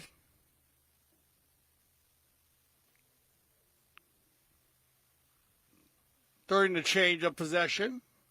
And you need to watch out on that play. I was happy when I saw that change. And like I said, back in the day, we used to bowl the ball in when it went out of bounds. And it kind of didn't make sense if you think about it. I mean, you hit the ball out of bounds and then you go for a bowl in, and then the bowl in, the bowl in is basically a lottery. So with the lottery, that just gives anybody the opportunity. But when the ball goes out of bounds, really you should give the ball to every other sport. When the ball goes out of bounds, the opposing team gets control of the ball. And in polo, what they did was they gave it a 50-50 opportunity for the team to hit it out to get the ball back, and that just didn't make any sense. So they changed that around and went to the change of possession. That's why we call it the COP, the cop on the pitch. And it has changed the game in a number of ways, in that it's given many opportunities, especially for the big ball hitters, to score. And we have seen a lot of goals scored on the change of possession. Grant Ganzi now with 3:22 on the clock. Good ball control here by Double G. Grant's going to go for the big ball, looking for Nic. It bounces off a pony. Turned around quickly by Santos. Oh, going to try to get by his old man right there, but Bollini, senior, is going to win that one and leave it now for Nic. Roldan's got players going forward. Takes a little half shot there. Tries to get it up to Grant. Sebastian's going to get a piece of it. Mendlebaum once again. Mendlebaum with 2 goals on the day, looking for number 3, backed out of there cleanly, and he'll get controlled by Jaugueri, and he's going to try to look for Tato, but knocked down and controlled by Nic, and he leaves it for Grant, and back to Nic. Nic, shot on goal. That ball's going to go off to the left side, and we're going to click down to 2:30 on the clock, and they'll have another knock-in, and it'll be picked up here by Victory 1. So Victory looking to try to keep it going here. Santos, he had the jump on his dad right there, but leaves the ball behind. Roldan will spin it around, and now hit it back down to Grant Ganzi. Double G inside. Sick, you get a hop right there. Little bit of bad hop right there. He was going to goal. Uncontrollable. Just didn't see it coming. Loose ball play, and it'll be the Bollini fan club going at it again. Juan and Santos. Loose ball play turned around again by Nic. Nic now. Kevin comes in for the ride-off. Nic's going to run him back to the inside, take it forward, and he's got an opportunity. Roldan now from about 80, gets a piece of it. Bollini coming back strong. 1:30 on the clock. Roldan trying to take that ball forward on the near side.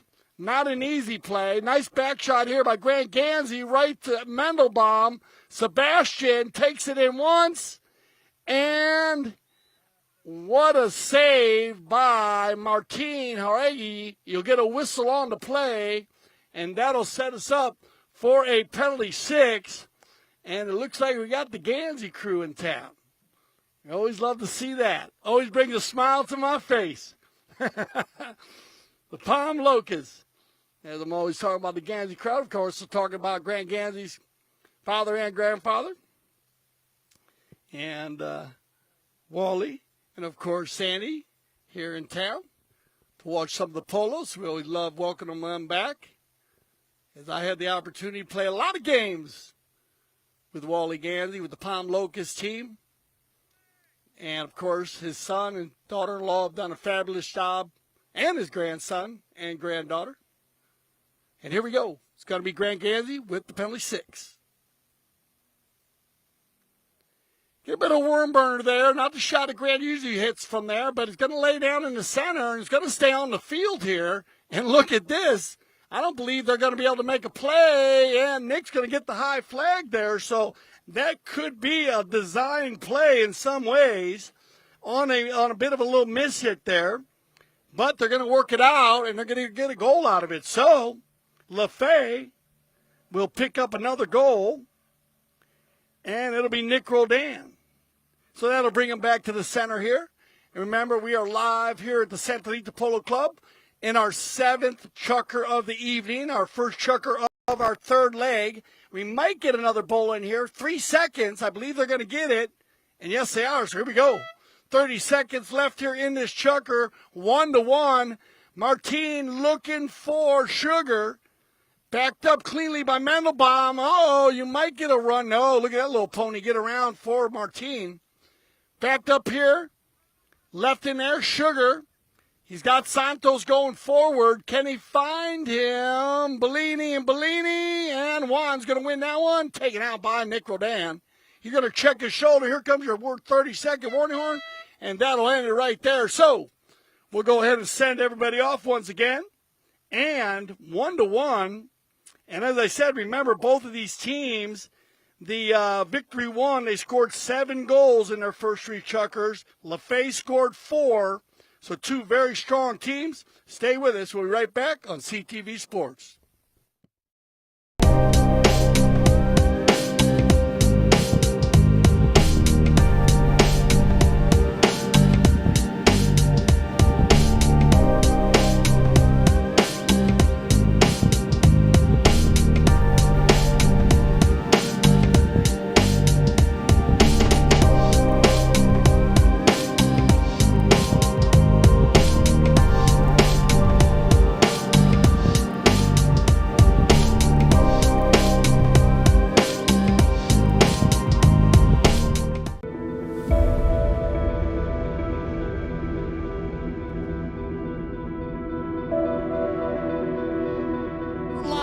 Aspen, Colorado. Look at this place. Looks so beautiful here at Rio Grande Park.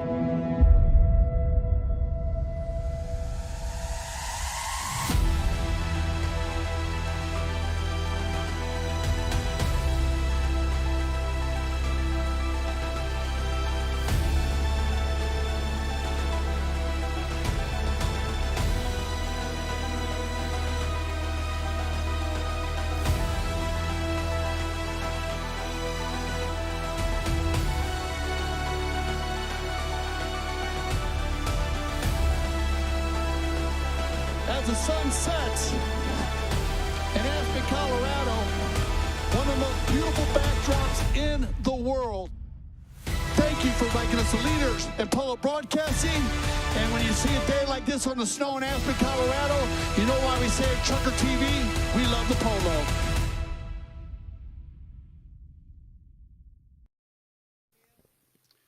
All right, welcome back, everybody, for our last two chuckers of the evening. And what a beautiful night here at the Santa Rita Polo Farm. As I said, the weather has been fabulous here in the fall season. And remember the fall season, we were talking about it earlier. It is Grand Champions fall season. Our Invitational League is geared to improving players' polo and skills at every level. And as you notice, we have all kinds of different levels out there. Our rosters and lineups have changed from tournament to tournament. I was talking about that earlier today. Evenly matched teams and featuring pro and amateur players. It also gives a great opportunity for players and sponsors to prepare for the winter season, which of course highlights the by the 26-goal World Polo League, the WPL. And going on the sixth season, man, time flies when you're having fun. I am so excited about this season being the sixth season of the World Polo League. Make sure you get the Grand Champions Polo Club app so you can stay in touch on all of the games, because we have a tremendous amount of polo going on in the winter season, from 6 goals to 26 goals, and then featuring also our WPL with the Women's Polo League. And we have, so you can tune in for that. And it is just an amazing time here in the winter season.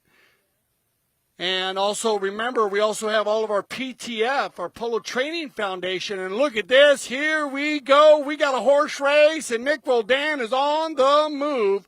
Hit Tato Bollini on the gray, Nick on the chestnut. Shot on goal. That ball's got eyes, Nick. Ooh, off to the right side. So, Tato Bollini doing a good job there. At least Nick's approach shot going off to the left. And Nick going for the drive from a good 80 yards out and hitting wide right. So now Martin. Martin has 3 goals on the day. He scored all 3 goals in one chucker. Jaugueri, the man in the white helmet out there, number 3 in the black jersey. He scored 2 penalty fours and one from the field and 1 chucker in the first leg. So keep an eye on him. This ball is going to come across the center. Juan Bollini Sr. in the pink helmet. And, of course, remember this is Breast Cancer Awareness Month, so make sure you support the cause. Get behind it. On the far side, it's going to be turned around and controlled now by Grant Ganzi. Grant got to deal with Tato Bollini, one of his best friends. Well, they play well together, but when they're playing against each other, they go at it. Now Santos, he's going to take it forward on the gray pony. Grant's going to go in for the ride-off. Nice ride-off by Grant. Loose ball play, turned around by Jaugueri, and the 2 number 3s will go at it, and that's going to be Roldan and Martin. Now Grant putting the pressure on Martin, and that ball's going to trickle out of bounds right here in front of us. So we're going to get a good look at all the players right here in front of us as we get a change of possession. Everybody's trying to get back as quick as possible here. And it's going to be Bollini to control for LaFay. Looks like Kevin's going to make it back. And Kevin Schmeits does. Nick getting ready to go here. There's the open play. I think you're going to get a rotation as Bollini now going to look for Nick down the far side, and it's going to be Roldan. Nick trying to scoop by. Woo! As Sebastian comes flying in there. Tries to make a play on the ball. And it gets taken wide, and Martin, and he's going to move the ball, and he does. And here we go. Look at this, the two Bollinis. The Bellini, my favorite fall drink. Trying to go at it on the gray ponies. Well done, Sugar. Erskine on the move. Look at this bay pony. Santa Rita breeding operation. He is out in front. Nobody's going to catch him. Sugar, Sugar, Sugar. And the high flag by Erskine. Well done, Erskine. And I told you, when they put Sugar with the number 1 on his back today, I was thrilled because I knew that this was going to be a running and gun and open style team. Sugar loves to pull the team. And that was a true pro finish right there by Erskine. Fabulous young horse. Talking about the fall season and how, given the opportunities for improving players, but that's also comes down to the four-legged athlete also improving the horses. And you will see some of the top young horses in the world being played during the fall season. And, of course, that is a huge part of the game. Most players will tell you at least 75, 70, 65, 75. I don't know, some players say 85, part of the game. And so it's a great place to bring them along and get them improved. So, good part of the fall season. As I said, the Santa Rita Polo Farm here. Grand Champions Polo Club. Of course, we cater to men and women's polo and youth. As we were talking about the PTF, and we will be having PTF programs here. We start at like 9 o'clock in the morning, I believe. It goes to like 5 o'clock in the afternoon. Over 100 kids will show up to play, and that's just amazing. They are, I'll tell you what, when we do the PTF, please make sure you tune in because that is so much fun. All right, here we go. 2-1, a very tight match being played here between these two teams. Remember, all of the scores are going to carry over. So this is going to work in favor of the Victory 2 team. These two teams are playing a very defensive game, so not scoring a lot of goals are going to make a big difference come Sunday when they add up the scores and carry them over. Big back shot by Juan Bellini. And he's going to go ahead and find, I'm sorry, that was Grant Ganzi. Well done, double G on the back shot. On the rotation, now Martin. All right, he's got time, and Nick's just going to go and be patient here. Martin looking for the big ball, looking for Erskine, but a little too short. That ball's going to go. And, yeah, Juan Bellini went to make a play on that one. Then Grant, it looked like Nick had to pull out, so he did. And he found the ball, though, after it went through everybody, and then turned it around the other side, and now it's going to be Sugar again. Sugar on that same little bay pony. Once again, working it down the far right side. He's going to leave it behind now. Martin's going to take it to the inside, work it down the line, trying to get by Nick. There's the rub, and Roldan will work it across the center. Now, Nick, we're going to click down to about 2:10 on the clock. That one bounces off of Santos Bollini. Grant's going to get into play. Does get a piece of it. Back to the inside. And now Martin. Martin is in range right now. Jaugueri is going to shoot it or take it in. Trying to run by everybody. And he's going to get stopped in there. Now they come together. Kevin Schmeits gets a piece of it. And below Nick. Going to hit a big ball, and he's got Sebastian. He's been good in front. Sebastian gets a piece of it, and now it's gets taken under the neck by Santos. Bollini, nice play on the near side, 2 in a row. Now he'll work it under the neck, still keeping it going. He'll override, and once again, we're back to the defensive battle. So, Grant Ganzi is going to work this one in between two black jerseys. Now, Grant trying to get by Martin. Grant gets a piece of it, kind of shoots it straight up in the air, and the control play will go to Erskine. Bollini trying to get a little tricky there. Now they all get turned around, and this could be trouble. 3 on Juan is looking Sugar trying to take out Nic. We're going to have a foot race for this one. Sugar with Nic. Martin overrides. Oh, bad luck. It backed up cleanly by Bollini. That's going to give Ganzi time as we click down under a minute. Now, back to the side. Santos and Grant met in there by Juan, and they got Sebastian out in front. Nic out of the air. Oh, yeah, we love that one. Roldan with the circus play. Now, from the 40, Roldan takes it in. Oh, bad luck there, and we got one more run coming. What a ride-off by Roldan. Now Martin and Nic will go at it here. Looking for the loose ball play. There's the outlet pass. 10 seconds on the clock. Backed up cleanly by Bollini. Just enough. Grant. Going to just gather a few more yards. Well done. And now we'll go ahead and end it right there. And look at this. 2-1. As both of these teams, they were on fire in the first leg. Their first legs, as I said, the victory one team in the black shirts, they scored 7 goals and only have scored the 1 goal now, or the 2 goals, sorry. And then we got the Lafayette team with their 1 goal. So very, very tight match. So we'll go ahead and send them off and grab some new 4-legged athletes, and we'll be back for our 9th chucker, our final chucker of the evening. This is the 2023 Banyan Cup.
All right, here we go, everybody.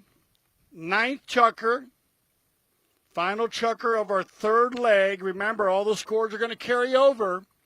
So this is this defensive battle has been a blessing for our 3rd team, our Victory Polo number 2, and based on just getting edged out of their legs. That's going to help them coming into Sunday. A very low-scoring 3 chuckers here. Very active game, very fast, up and down the field. Looks like Erskine's going to get whistled up here. Looks like he's going to fall across the right-of-way there. Ganzi going to goal. Sugar moving from right to left. Trying to make a play on the moving ball there, but falling over the right-of-way. Within a shot and a half there. You got to be more like 2.5 or 3. So they'll call them up here. They'll whistle them up, and that's going to move that in for an open goal penalty 2. So 30-yard shot for Ganzi. This will be his first shot of his first penalty shot of the day. As I said, two very clean first legs in this Banyan Cup. And here comes Grant. Grant's going to get the opportunity. Number 2, Grant Ganzi.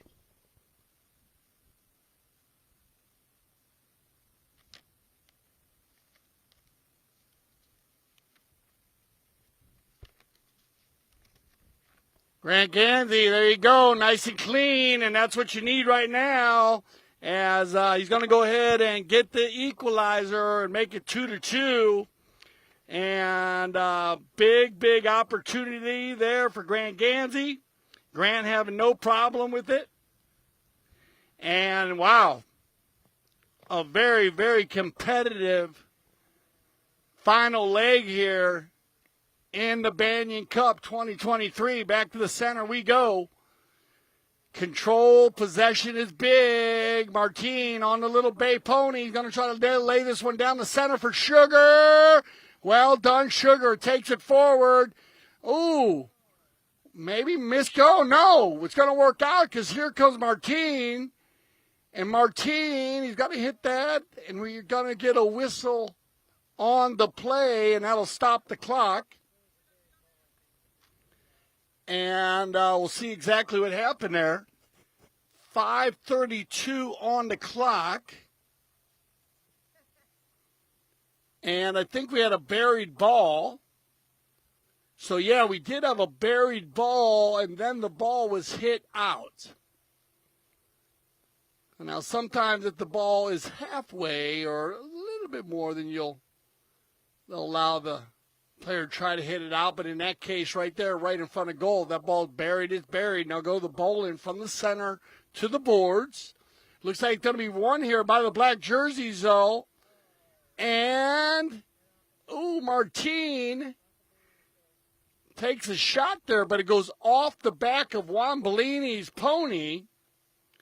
And they'll line up for the knock-in here, and here we go. Here comes Roldan. Nicky's going to override. Sugar gets it away from Juan. Back to the center. Sugar now. Shot on goal. Well, that ball's got eyes, but doesn't have legs. And the finish by Santos Bollini. So Tato will get the high flag and pick up his fourth goal of the day. So well done, Santos. Leading scorer now for the Victory One team. And that'll give them a 1-goal lead here with, a lot of time. We're giving 4:30 by the time the ball gets bowled in. So that'll keep it going.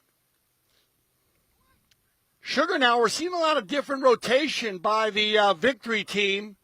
Sugar at the number 1 position by rotating around. Kevin doing a good job going for number 4 and back into the middle of the game. And just a 4-player rotation.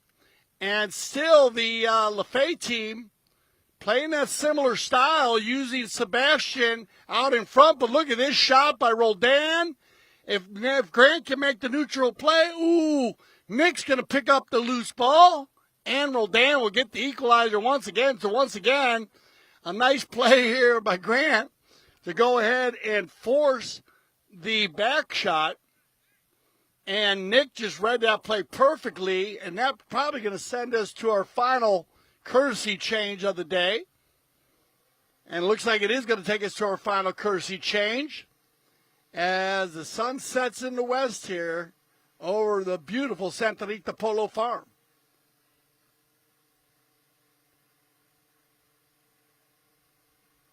And it looks like we got we are going to get our final courtesy change. So, with 3:31 on the clock, and man, there is a beautiful moon coming up over the Santa Rita Polo Farm. Almost looks like I think it might be full. I'm not sure if it's completely full tonight, tomorrow, but you're going to get a good shot of that probably through the clouds there. We got a little raindrops coming in here for our final 3:31. As we haven't had any rain today, we're getting a little rain coming down here for this final. Not enough to really stop play or make any problems for the players of the ponies. Just a nice little mist blowing through. And so, here we go. Final 3:27 on the clock, and here we go. It's going to be Sugar.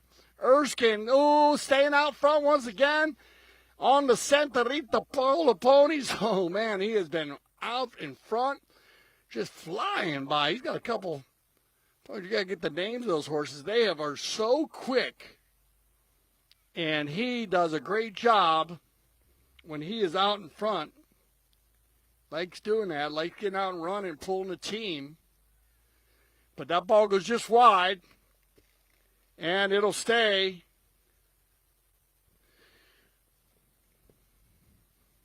Three to three. So 3-3 on the far side as that ball gets turned around and set up here quickly by Nic Roldan. He's going to find Grant Ganzi here. Grant, look at this bay pony stretch out here. This is a beautiful pony. Grant Ganzi inside the 30. Look for the finish. Double G with the high flag, and that's a power polo play at its finest. And I know his grandfather's sitting down there saying, oh, yeah, you remember when? Yeah, I know. I see you down at that big stall. But, you know, I know Wally. I used to play with Wally a lot of polo. He loved to pull the team, his grandfather. And Grant doing a great job there. Nic and Grant hooking up very well today. Doing a great job passing the ball. And if you notice, Grant already on the move before Nic hits the ball. And that's good synchronicity. That's what you want. That's when you get those polo ponies running and gunning. It's hard to beat a team like that. 4-3 now as we click down under 2 minutes. Picked up it nicely. This is a big, always going to be a battle between these two number threes. Two very strong polo players. Nic looking for Sebastian. Mendlebaum will get an opportunity here. Sebastian trying to go back to the center, having a little bounce off the pony. Turn around now is Santos. Wow, Bollini keeps it on the field. That's tight. As the line was right there. Now Martin's going to try to open it up. But, of course, it'll be Juan. And picked up here by Nic.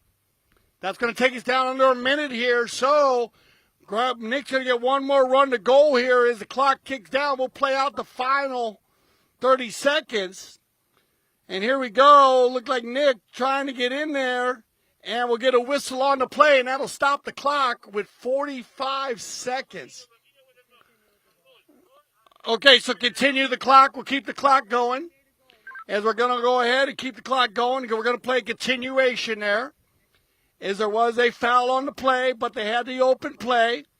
So good continuation. And that goal would go for Nic. Nic Roldan will pick up that goal. 30 seconds left. They're going to play this out. 5-3 now. We'll give that goal to Roldan. And here we go. Tato. Bollini. They come together. Once again, back and forth. Martin still has time, but 9 seconds. Got to shoot it here. Jaugueri's going to go for it. And he does try. That ball, and Santos is going to try to get there, and that'll end it right there. So it'll be 4-3. Will be the final. And that'll end us, set it up, and that'll, of course, we will carry those games over. And we want to thank everyone for coming out. Nice to see you guys. Thank you, Wally. Thank you, Sandy. Welcome back, as always. And it's always great seeing a lot of our polo players and family members coming back here. And thank you so much, Gaston. As he's all right there, Gaston is saying goodbye. Once again, thank you. Make sure you join us tomorrow. It's going to be at 10:30. We're going to have Just for the Love of It. We're going to be here at the Santa Rita Polo Farm. And make sure you join us on Sunday at 10 a.m. where we'll have the continuation of the Banyan Cup. And, of course, I'm Dale Schwetz, and I speak for everyone here at CTV Sports when I say thank you for making us the leaders in polo broadcasting And always remember, CTV Sports, that we love the polo.